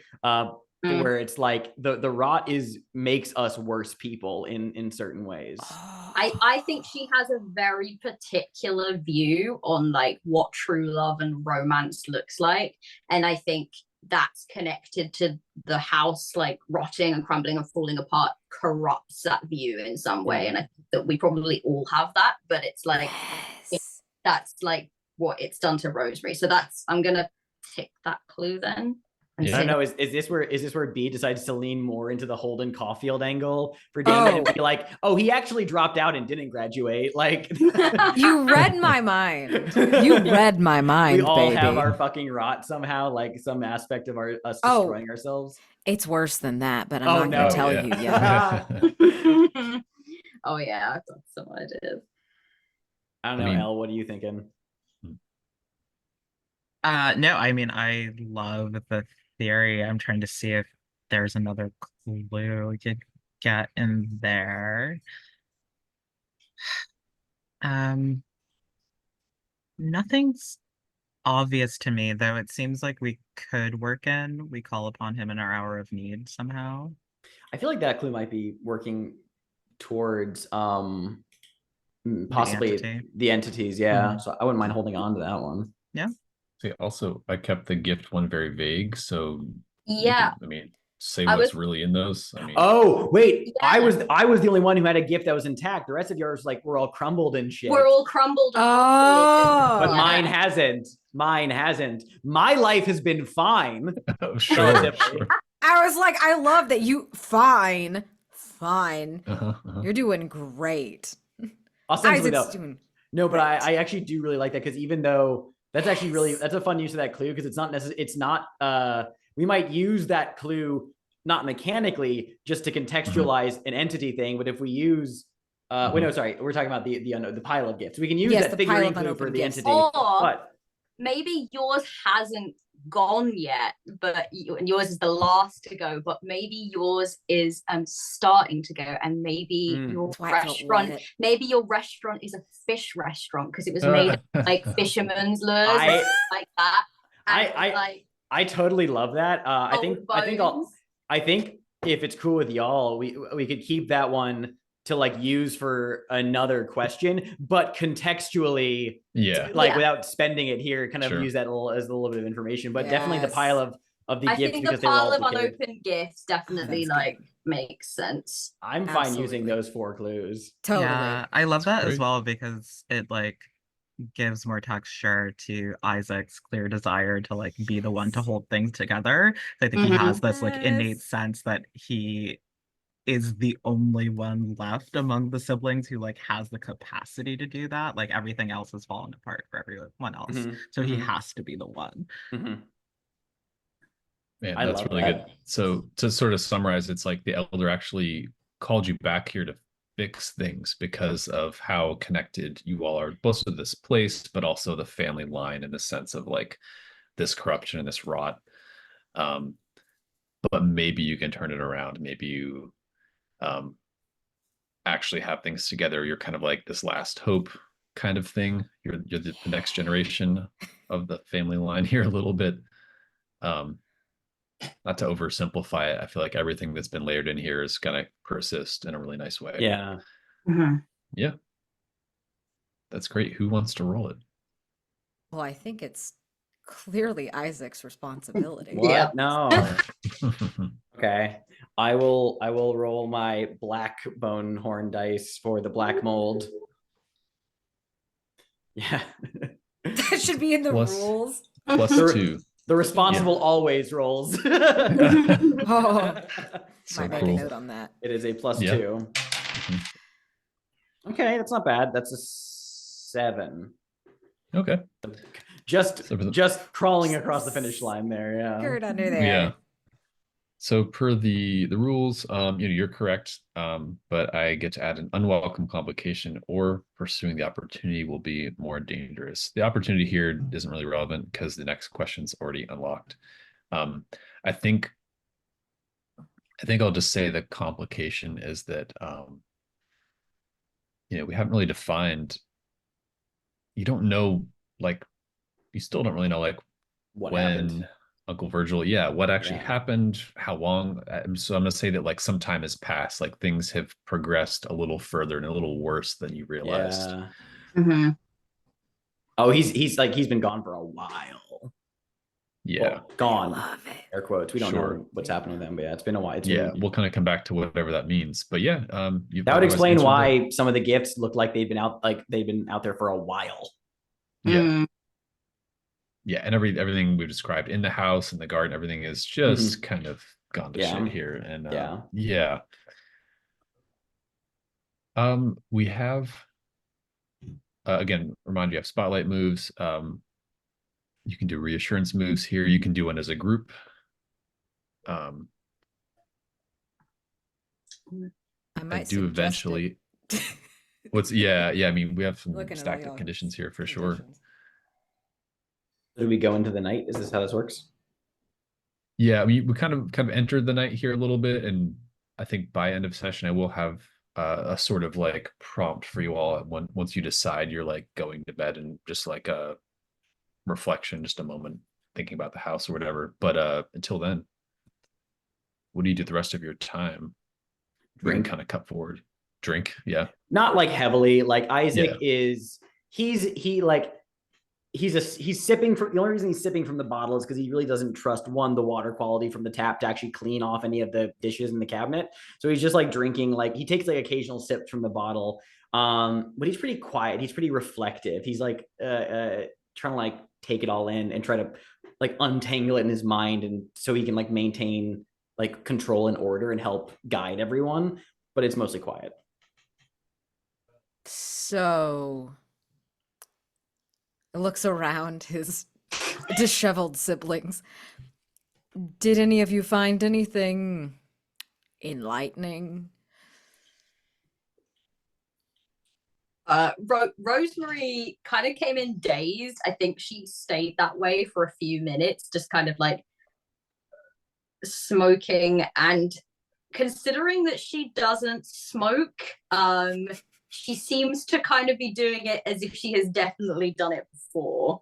But it's not like she's going like, which way around do I hold it? What do I do with this? Like she's very like, she seems to kind of know what she's doing. She's almost kind of like, and she keeps looking out the window. And then eventually something just kind of seems to snap in her, and she sort of gets up and makes her way over to the kitchen sink and starts to wash her hands. So she's like washing the dirt off of her.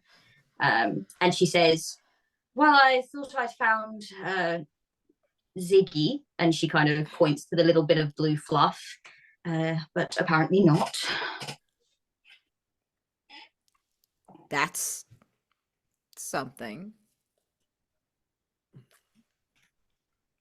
I didn't find shit, honestly. Are you sure? Because yeah, you asking us the question. Yeah, we were looking for stuff. No, I didn't find shit. I found a room full of boxes. Didn't want to move them. A bunch of other garbage. I didn't touch it. I just, you know. Yeah, but what do you define as garbage? A bunch of old boxes that I didn't look in. Your trash is someone's treasure, Damien. In that case, Uncle's household is a fucking vault. Well, maybe it is. And she continues to like wash her hands, and she kind of looks out the window nervously again. Rosemary, what are you looking at? It's dark outside. You can't see anything. The garden. What about the garden? Just was quite peaceful, that's all. Well, there's something in this house that feels nice then. Uncle's room is Uncle's room. You went in? I peeked in. It just didn't feel good. It's filthy, and bad memories.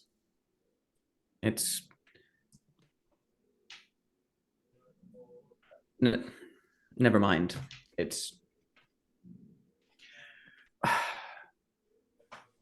So I guess there's a question of,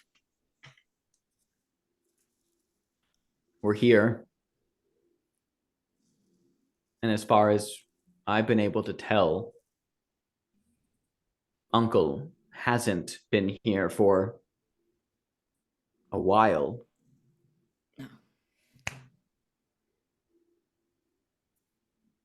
So are we to stay the night then? Are we to get comfortable? I'm not exactly tired, unfortunately. And I don't know. This is all very... Well, unless you want to sleep in the woods, or we all pile in your car and drive off to who the fuck knows. There's beds here. There's couches. We can sleep here. I don't see why not. Yes, and Rosemary you did a good job of tidying up earlier, and I think that if we just triple check the linens on some of the beds just to make sure they aren't infested with bed bugs, or just shake off some of the dust, As long as if any of the rooms feel too filthy, feel free to, yes, the couches works as well. I think it's going to take a little bit more than brooms and dust cloths to clean this place up. Well, I don't know what to tell you. Then we can all sleep in the cleanest room together, so that way none of us are feeling. I don't know. I'm trying to think this through. Like a sleepover. Yes, like a sleepover. Yeah, sure. Why not? Well, we can do a. Why not? Well, I'd say a pillow fort in here, but honestly, the pillows, I wouldn't want to be beneath them. Has Rowan gone off, or is Rowan? Yeah, I was gonna here? actually Just like. I curious. think I like I was turned to gonna Rowan ask. to see if they're still there. Rosemary say Rowan Rowan's- got quieter than yeah. usual. Isaac was about to be like, Rowan, you're quiet. Yeah.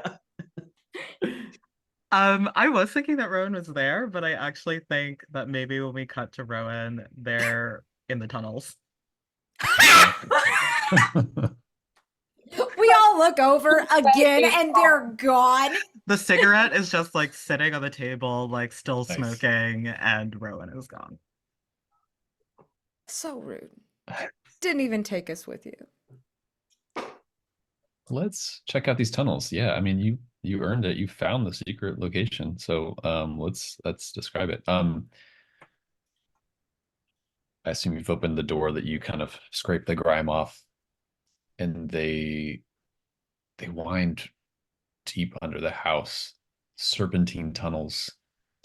I guess you can describe, if you bring a light source, as you kind of open the door, it just descends into darkness, of course.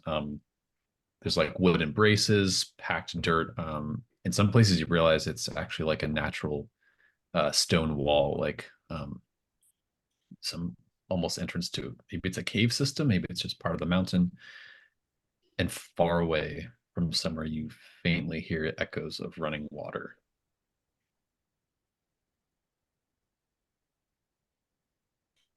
Yeah, I think I'm not sure Rowan thought to bring a light source, so I mean they have a cell phone, so they're like lighting it with the light of their phone, and kind of running their hand over the walls of the tunnels, just like feeling the contours of it.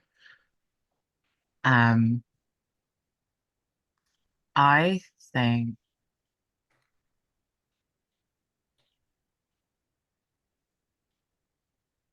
think they're listening. Listening for whatever it was they heard earlier. The thing in the walls. And actually, I'll use a spotlight move, I think. Nice. Sorry, it's called I'm Not Scared of You. When you're alone somewhere in the house, challenge a danger to reveal itself to you. As long as you hold your ground, you will not be harmed and learn a useful piece of information about the danger. Yeah, I think Rowan's like whispering to the walls of the tunnel. We don't quite make out what they're saying, but it's like they're trying to communicate with whatever lives in the house. Oh, I love that. So we actually don't hear what Rowan's just like whispering. Yeah, I think we can't quite hear it over the sound Nice. of the running water. First, I have a paint the scene question for Rowan. Actually, in the tunnels, I'll just scroll past it. How can you tell you're being watched down here? And why is this feeling familiar?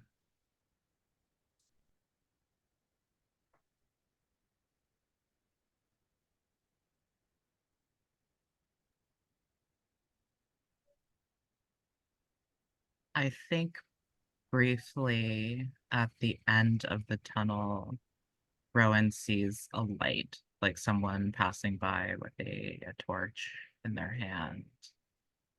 It's gone as soon as it comes.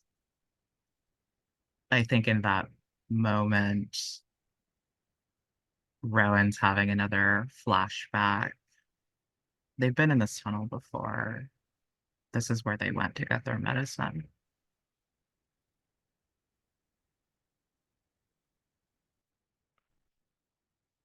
So I'm just looking at that spotlight move really quickly. As long as you hold your ground, you won't be harmed in this scene. You'll learn a useful piece of information about this danger. But yes, it's a danger. You hear that kind of echoing sound of running water starts to sound a bit more like a gurgling voice. It sounds less like water and less like something making the sound. And you hear that what you've been listening for, the sound within the walls, grows a little bit louder, again, echoing in the tunnels. It sounds like shuffling, dragging limbs, and they don't really sound like a normal pattern of a person walking. Maybe they're just moving erratically. Maybe there's more limbs. Maybe there's more than one person. And I think what you learn that's useful, I think I would just give you a clue here. It's the most straightforward way. But you kind of hearing this shuffling, erratic sound, hearing the gurgling, distant water, you realize that this thing likes to be near the water, or at least is connected in some way. And there is sort of a trail on the floor of the tunnel of it looks like maybe pond scum or some kind of like, it's not quite mud. It's hard to say in the darkness, but it seems like it's sort of trailed from, it reminds you of the swimming hole or like lake algae. And that's kind of trailed across the floor of the tunnels. Just paste that as a clue. Yeah, Rowan's gonna keep following that trail. Amazing.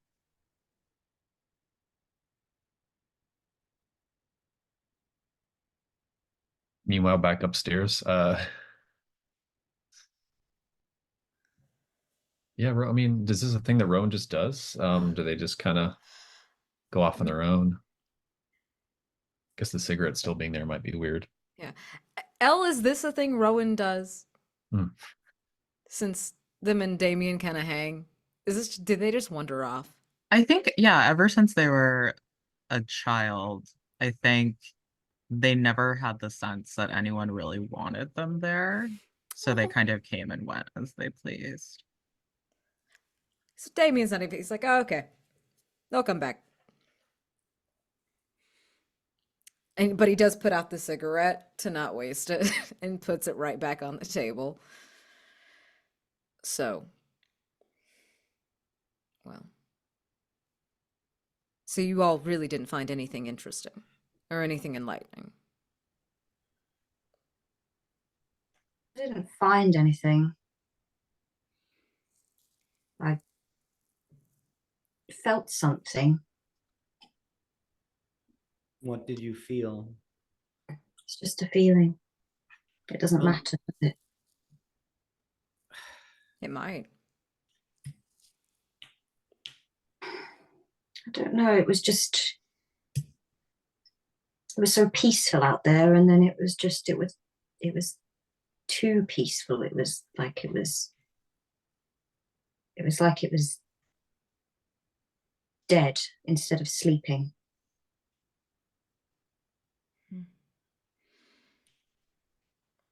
I get that. I would not be averse to a sleepover. I don't have anywhere to go back to, so. Really? Yeah, really.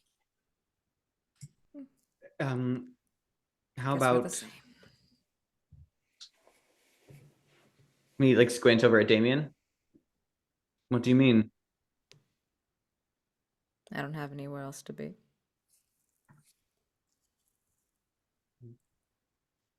I mean, I suppose. You didn't think to should like look for apartments or anything of I did you applied to those colleges I sent you, right? For the summer, what were your plans? Damien. Looks away. What was your plan after graduating then? I didn't. So? You didn't have a plan? Or you didn't graduate? There's not a difference. You told me that you graduated. You told all of us I that said you were... I was finished.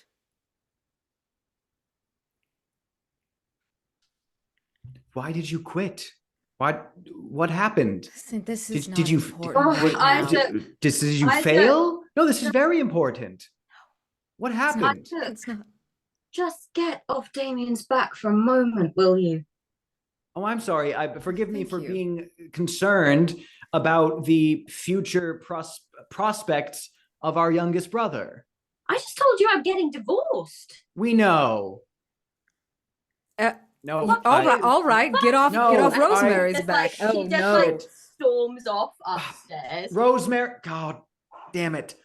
And I think she's gonna like go towards where her room was. Yeah, he goes to like the base of the drama. stairs and calls up to her, but then just like sigh, like gives up and drops his hand by his side and like just like steps back into the living room where I'm sure Damien's looking right at him. And he just goes, this is why I don't drink. Oh, don't even blame it on that. I'm not blaming it. I'm just saying that it runs in the family is all I'm saying. And to be a jackass, yeah. When I'm drunk, yes. Yes. No. It's sober. I'm sorry? Sober. All of us. Not just you. Don't worry. I'm not saying I'm great. I'm not saying any of us are. I'll let her, I'm gonna let her cool down. That was very uncool of me to. Thank you. I Good mean, job. Okay, don't patronize me, please. Okay. I look at your sister though. Like, I'm not wrong though. We all knew it was coming. I mean, and he's like, he has not been paying attention to anyone else's life, so he didn't. Yeah. Complete shock. Yeah, he's like, I have no idea what you're like, wait, Rosemary remarried? Yeah, wait. Which there was marriage another... are we on? Yeah. Wait, there was another marriage? I missed it? Who's Felix? Yeah, who's this motherfucker? What happened to David? No. Right? God damn, it's only the second one, guys. Yeah. He barely remembered the first one. It's fine. But it's not about the marriage track record. It's about the relationship track record before the marriages. Damien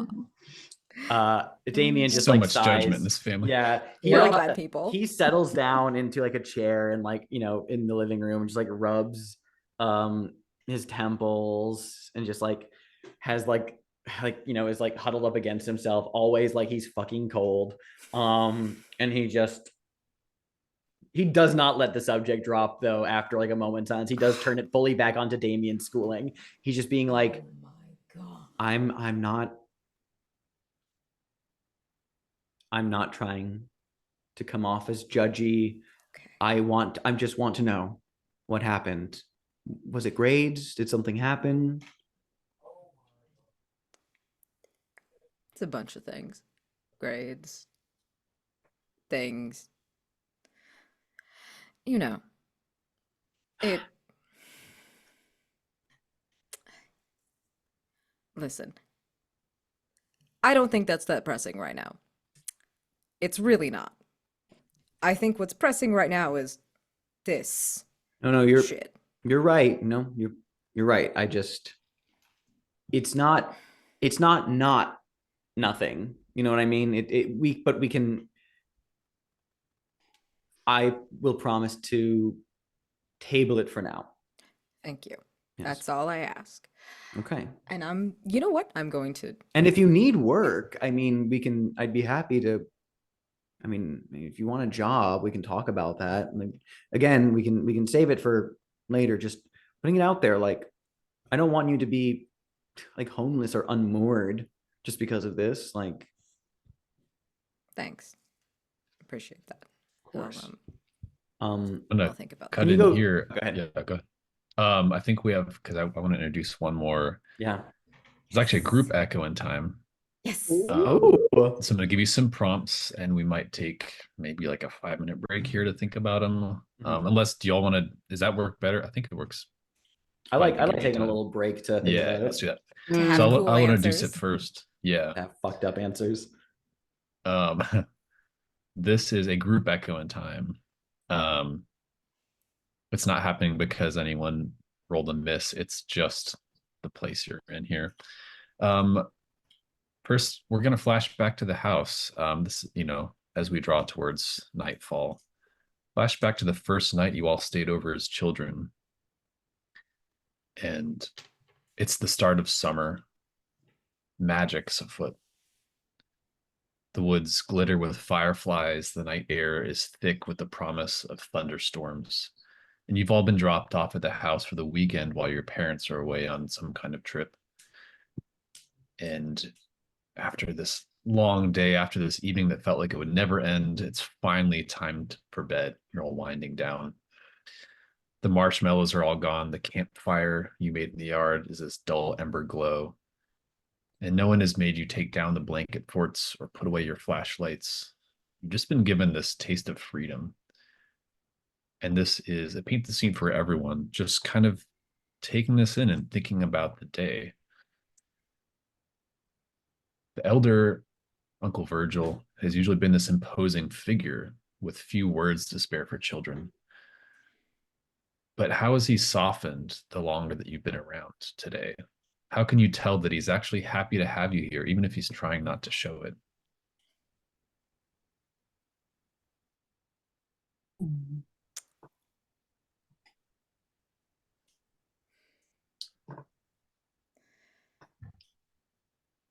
I think, are we answering this one right now? Yeah, go for Okay. it. Wanted to make sure. Sorry.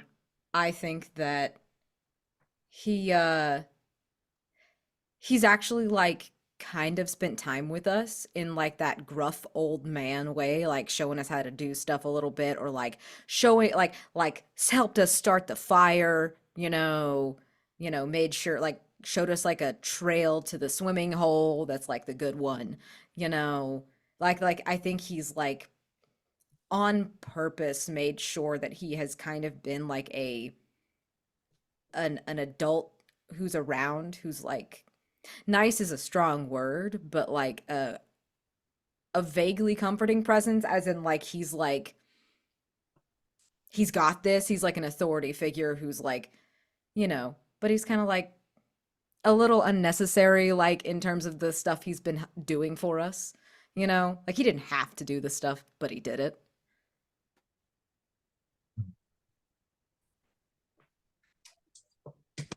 I think that it has come out in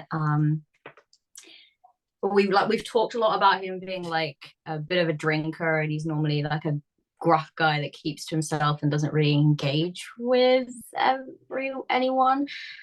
I think that in this moment we've had a full day together, and I think he's given everyone like the thing that is normally the thing that they lack. I think he's taken a lot of the responsibility off of Isaac's shoulders for the day to take care of his siblings. I think he's paid attention to Rosemary. I think he's indulged Damien's wild stories and even wilder personality. And I think he's made Rowan feel like part of the family. And like just this day, he's managed to give everyone like that sense of just being able to be a kid, like a loved child. just for the day. And like sort of into the evening. And like I think like at the end of that kind of flashback, he's very tired, but it's like he's kind of settled into this quiet, but it's not like the usual kind of strict cold quiet. It's like a kind of content quiet. Yeah, I was thinking very much that like Uncle Virgil was kind of like this blunt, no bullshit kind of guy, and like very few words, gruff and very hand wavy. And I think there were instances though when particularly with Isaac being the eldest sibling and trying to be the responsible one and trying to keep things together and organized and everyone all the ducks in a row. There were times when it's like he'd look over at Uncle Virgil, who would like watch from the back porch slightly, and Uncle Virgil would just give the good old fashioned just single head nod, as if to say it was like respect for just how he was handling things. He was very on top of it, and it never really softened beyond that. But it was, I think Uncle Virgil would sit on the porch more often, just quietly off to himself while they were also outside, than be inside, almost kind of just like, liked being around them, even if they weren't interacting.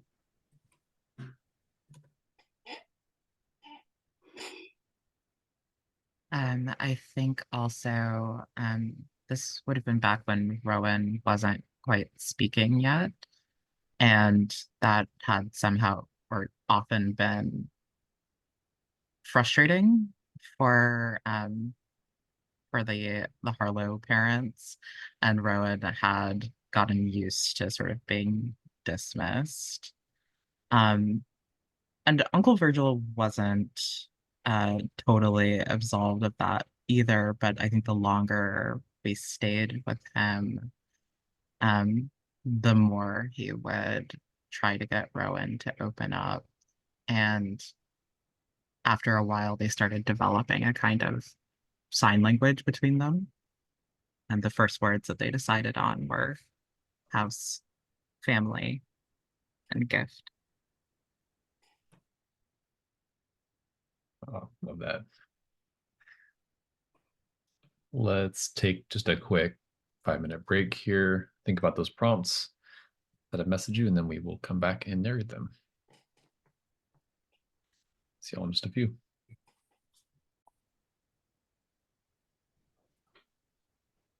Okay, so we have some more prompts. Just continuing with this kind of flashback in time. This first time that you all were here as children for a sleepover, getting these moments with Uncle Virgil. I'm just gonna let you all chime in when you would like to. The order actually doesn't matter on this one. Who wants to go first?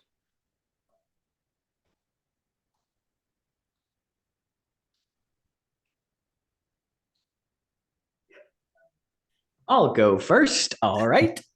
I guess. It's your job. Yeah. No. Yeah. So this is the prompt Gabriel sent me and that I thought about. After a pointed lecture about being an example to your younger siblings, you've had a glorious taste of freedom. You ran wild like you used to, egging each other on in dangerous games the adults would never allow, but keeping a watchful eye on everyone all the same. Tomorrow, you're going to assist the elder with some very important work. What do you think it is, and what thrilling secret did they seem to hint at about the family land? The very important work is very boring on the surface level description. It's a whole lot of weeding and replanting. Not in the greenhouse. There's like just the land itself has overgrowth, and a lot of it needs to be tended and ripped up, and just like taking like weeds and old roots out of the raw earth. It's going to be laborious and hard. However, with the kind of like gleam in his eye,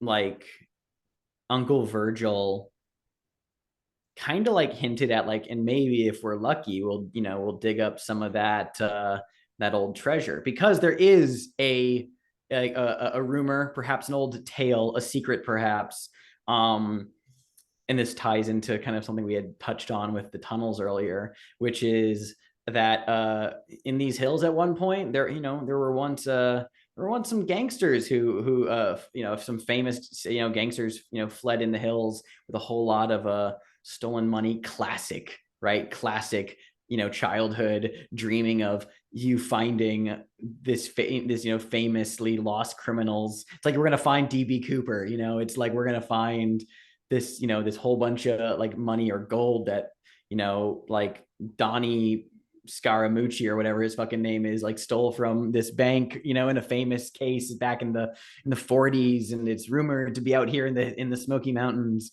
And this did maybe have some rum runner activity back in the day, so who knows, maybe there was in fact some truth to that claim. But it's an exciting hint nonetheless, even if it's probably just going to be several hours of backbreaking labor.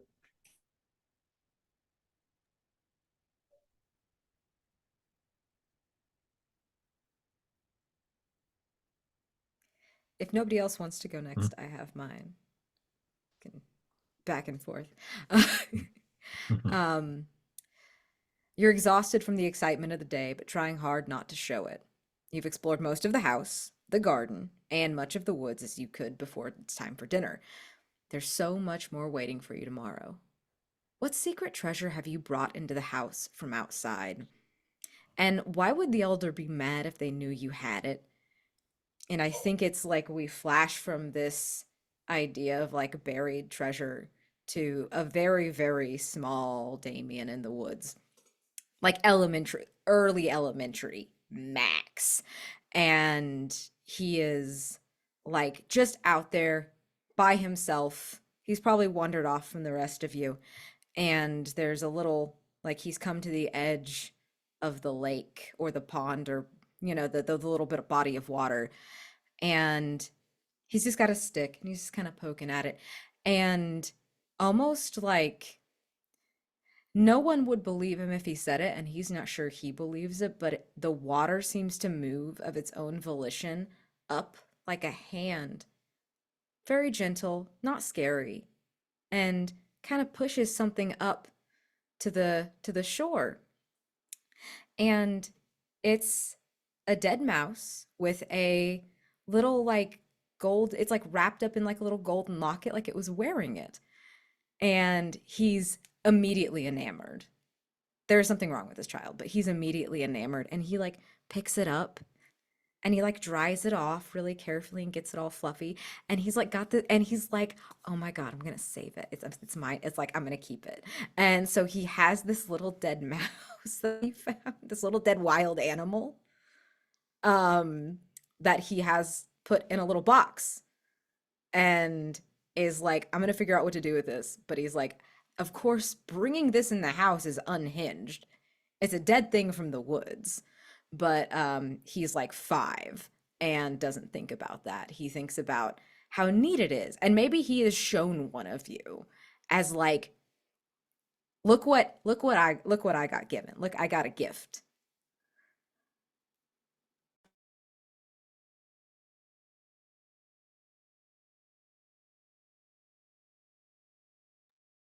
Who's next? I'll go. My prompt was, with the parents gone and your siblings occupied, you've been left to your own devices in this strange and wonderful place. You could get lost here for a very long time if you wanted to.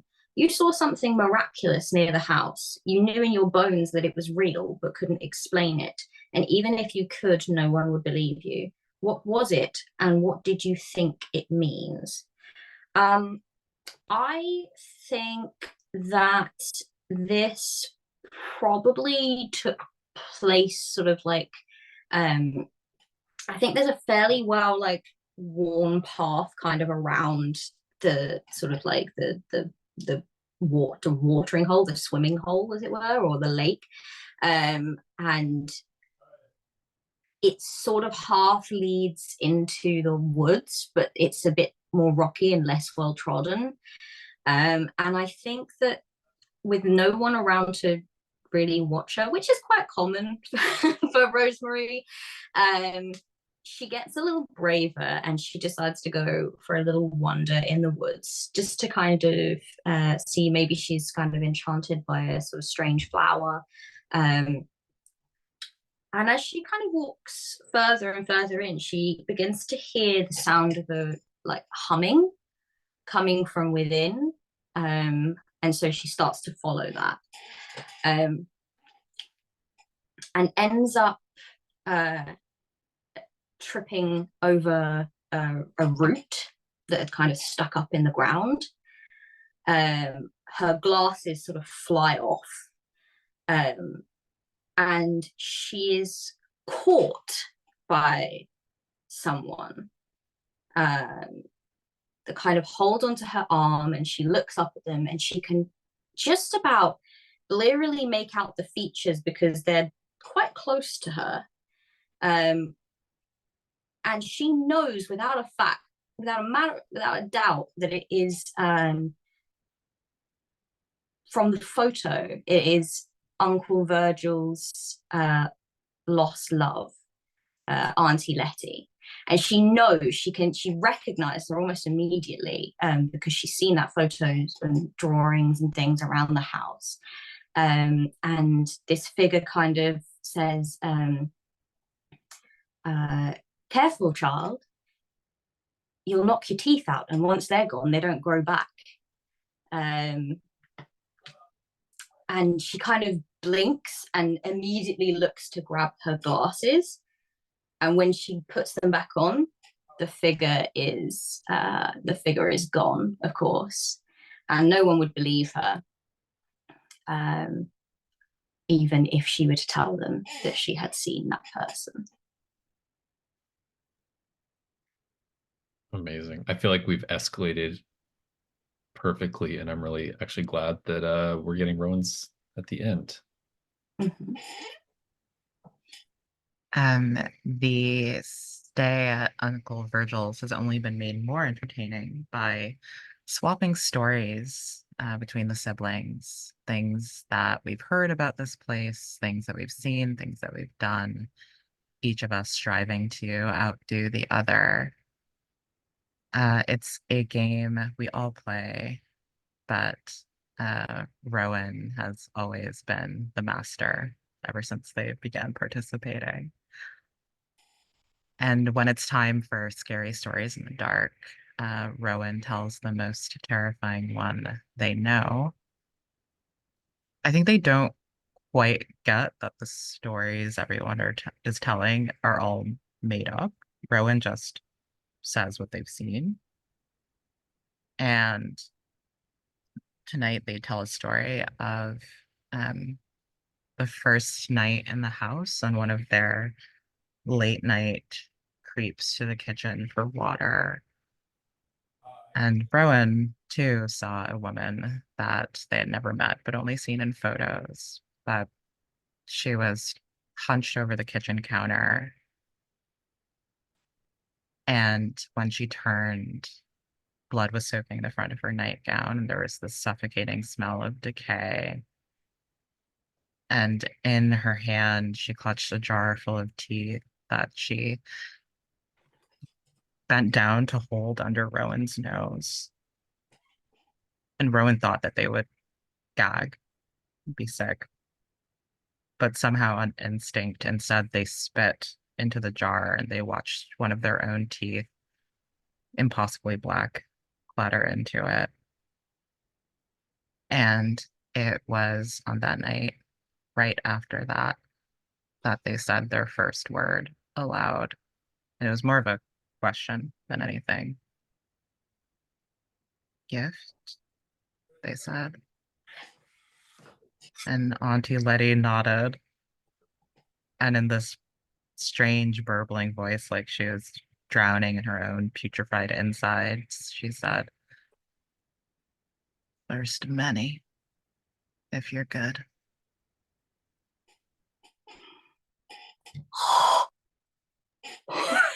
Boom. Now that Elle has set that up, every sibling takes the condition innocence lost. What if I can't take a condition? Then you mark a family legacy. You All swap right, one of your conditions for innocence lost. All right, I'm gonna get rid of on edge to be innocence lost, and I'll mark a part of my legacy. Amazing. We're running over. I want to do stars and wishes quickly, but does anyone need to go first? No. Please chime in. Otherwise, I'll just say stars to the incredible storytelling. It's just such a delight to sit back and watch it unfold. Yeah, so much fun to also turn the moves around, the written things around to B and have B have to answer them as a player. That's always fun.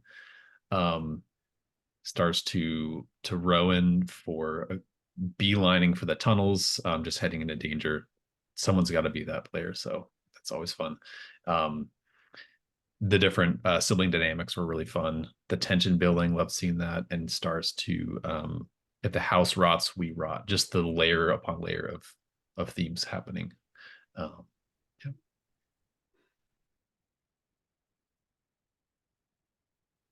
Do any of you have to go? Because I'm a yapper. Okay, cool. Because I just want to compliment you all very much. First off, I just, speaking of sibling dynamics, this was so fun to flesh out. I'm obsessed. The argument between Rosemary and Isaac was so haunting of Hill House, like so intense. Like it was so fun, and like I love it. So like just gonna go around.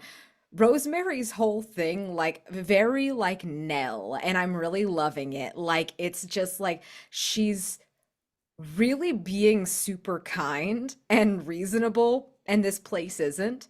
And it's like puts her at odds with the act like the world we're currently living in, this weird microcosm. And I love the layers of her relationship status shifting as we go through this journey. I love that like you like the little stuffed animal. I love the Auntie Letty. I love that you threw her in. Like that's really cool.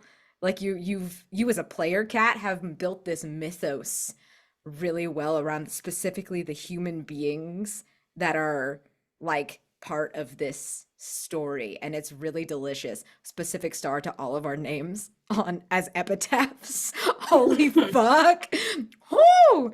Jesus, that was so good. I was like, agog. It was so good. It delights me. I love it. Yes.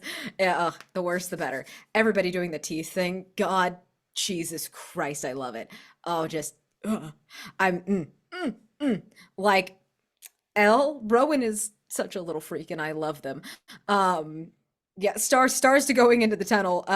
Like the fact that I think you were the one who mentioned the tooth pulling implement first, which just cascaded into whatever the fuck this is now, which I am, oh delicious. Oh delicious. I love, and their first words being house, family, and gift. Oh my God. That's big star for that. That's really, really good. Big star for that. Then they tell this really upsetting story that's true, but all of us think it's made up. Like, that's amazing. I loved getting to just be kind of weird with you, like almost match Rowan's freak and then not even get close to it. That was very fun, and I can't wait to see what they find in the tunnels. Isaac delights me. Just so tired, like so tired of all of it. And like I said, I really love Isaac and Rosemary's dynamic. It's very real, it's very intense and like strained and very fun, very sibling, like very estranged older siblings. And I like Isaac going to find the alcohol, just like this is how he's dealing with it. I love the way that you have balanced his character very well, of like, he clearly knows a little bit like about what's going on and about stuff, but not like, but he's more concerned about like the practical shit of the here and now, and like the constantly like, okay, I'm going to ignore the scary thing that happened. Let's make a list about what's going on. Let's talk about, you know, your own personal let's talk about why you dropped out of school instead of talking about this, because it's easy. It's like, that's so good. What a delicious character trait, and I can't wait to see him be forced to not do that as things get worse, because he just delights me so. And it's always just a joy being in a scene with all of you. You're all fabulous players, and I appreciate how you have built out this story in a way that I haven't seen. I wouldn't have even thought to. That's really, really wicked. And Gabriel, that adding in that note about like the new flashback. I know that's a bit talking shop, but like the nice one, the nice flashback. Yeah. That beautifully written, really cool, fabulous tone setter. I'm so into it. Love it. I love that. And I love this new thing. Oh yeah, we set it off camera. To the Gauntlet Discord, but Luke from Wildwood Games actually was talking about that and suggesting hey, like if you had a happy memory, that gives you that contrast, like very Haunting of Hill House again. Yes. And that was a really great point. So that was fun to run with and see what you all did with it. That was super cool. Thank you. Thank you, Luke, Wildwood Games. Absolutely. Yeah. And once again, love your pacing, Gabriel. I always love you as a keeper. It's absolutely just a delight. And you're just like, no, go on. Go on. Be worse, please. I love it. Just, I always feel encouraged to make just the worst decisions that are narratively fun. So I love it. Yeah. Fabulous job, everyone.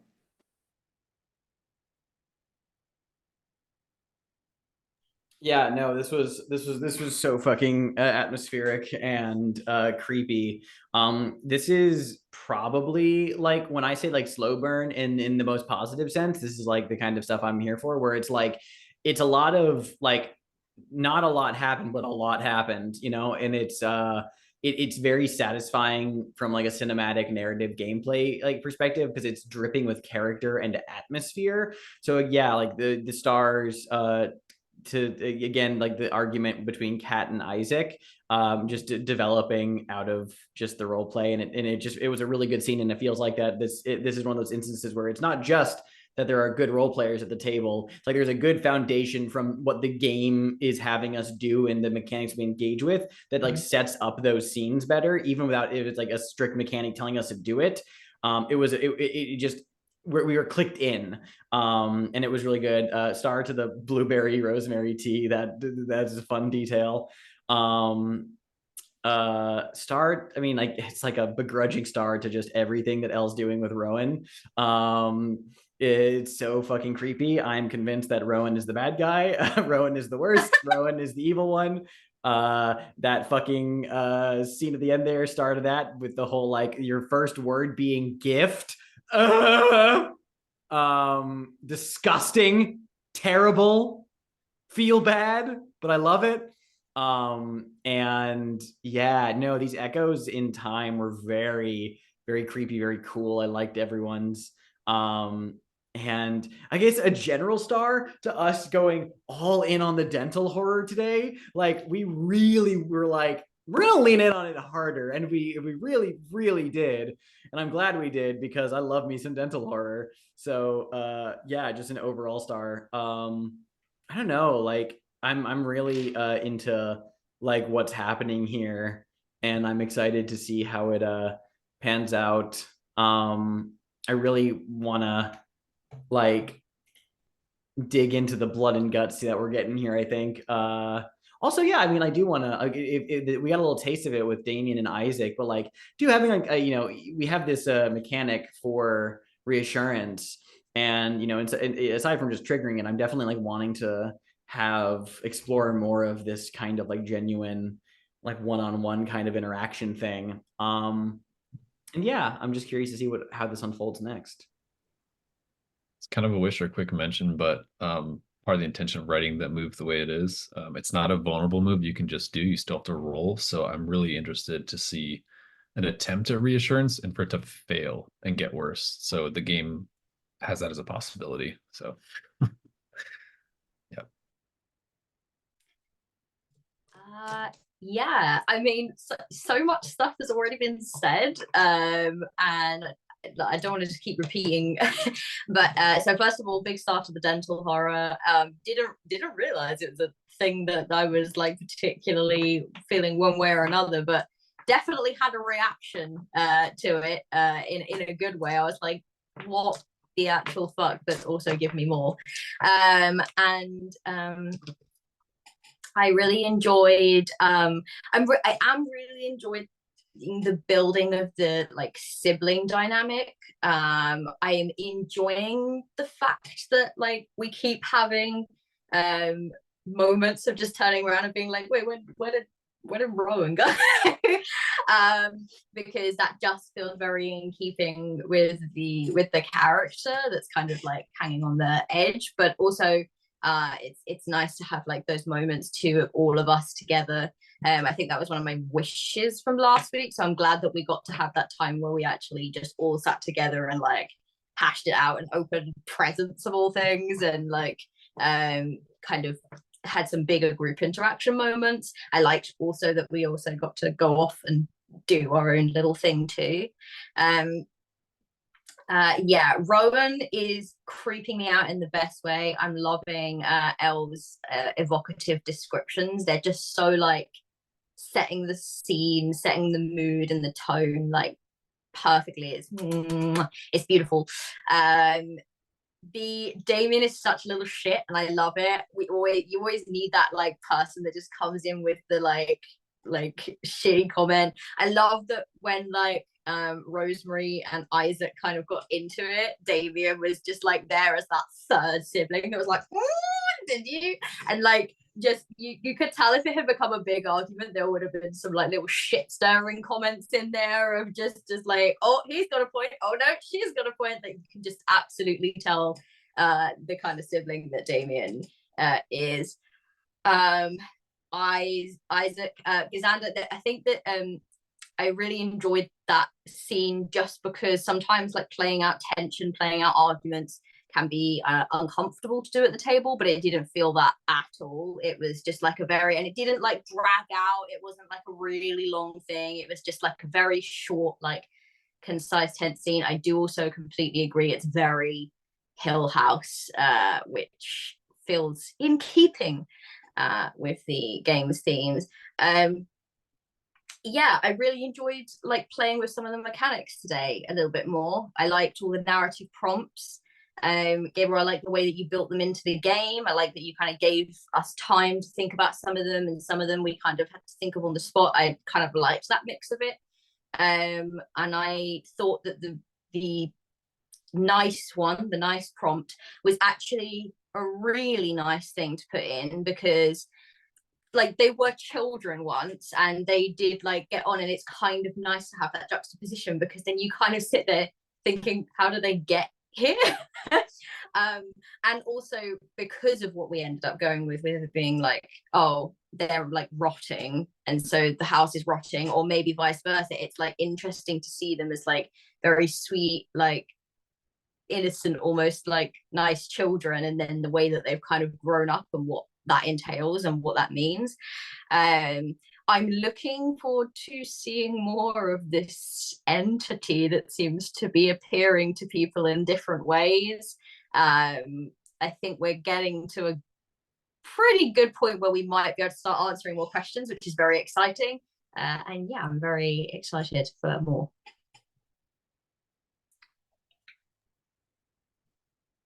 Yeah, I also really liked seeing more of the mechanics this week. The bond dice were really cool. I don't think I realized before today that you could use them as a distance, because that's sort of atypical of how help moves, quote unquote, usually work. But like I love that. I love the way that you can sort of reach into the siblings' shared past, or like talk about the influence they've had on each other as they grew up and still influence a scene that you're not in. That feels very thematic.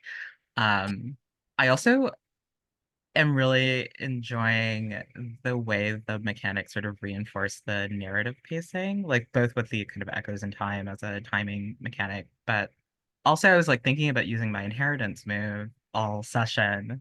And of course you could use them very early, but if you're like thinking strategically, quote unquote, it like makes more sense to use them once you're loaded up with conditions. And that also feels like that's about the time when that kind of twist would start seeping into the narrative if this were a TV show or whatnot.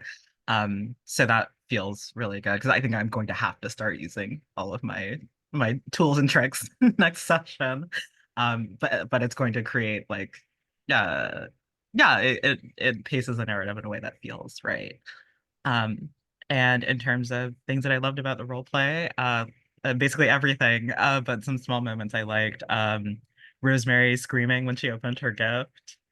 Um, I loved the moment in the garden with the old toy Ziggy. I just thought that scene was so well described and so haunting.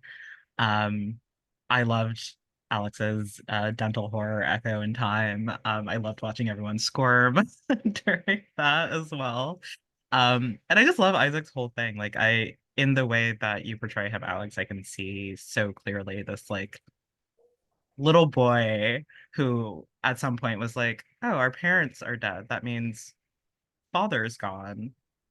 I guess that means I'm father now. Like I can see that so vividly. And it's fantastic. And for Damien, that whole scene of revealing that you didn't graduate, I was like screaming the entire time. It was so good. And just being the one to like say it how it is and just go, yeah, the whole family's full of jackasses. Like, let's just like call a spade a spade. Um, yeah, he's delightful. Um, and for Gabriel, I agree that the new flashback is super fun and a great contrast to the more dreary side of the game.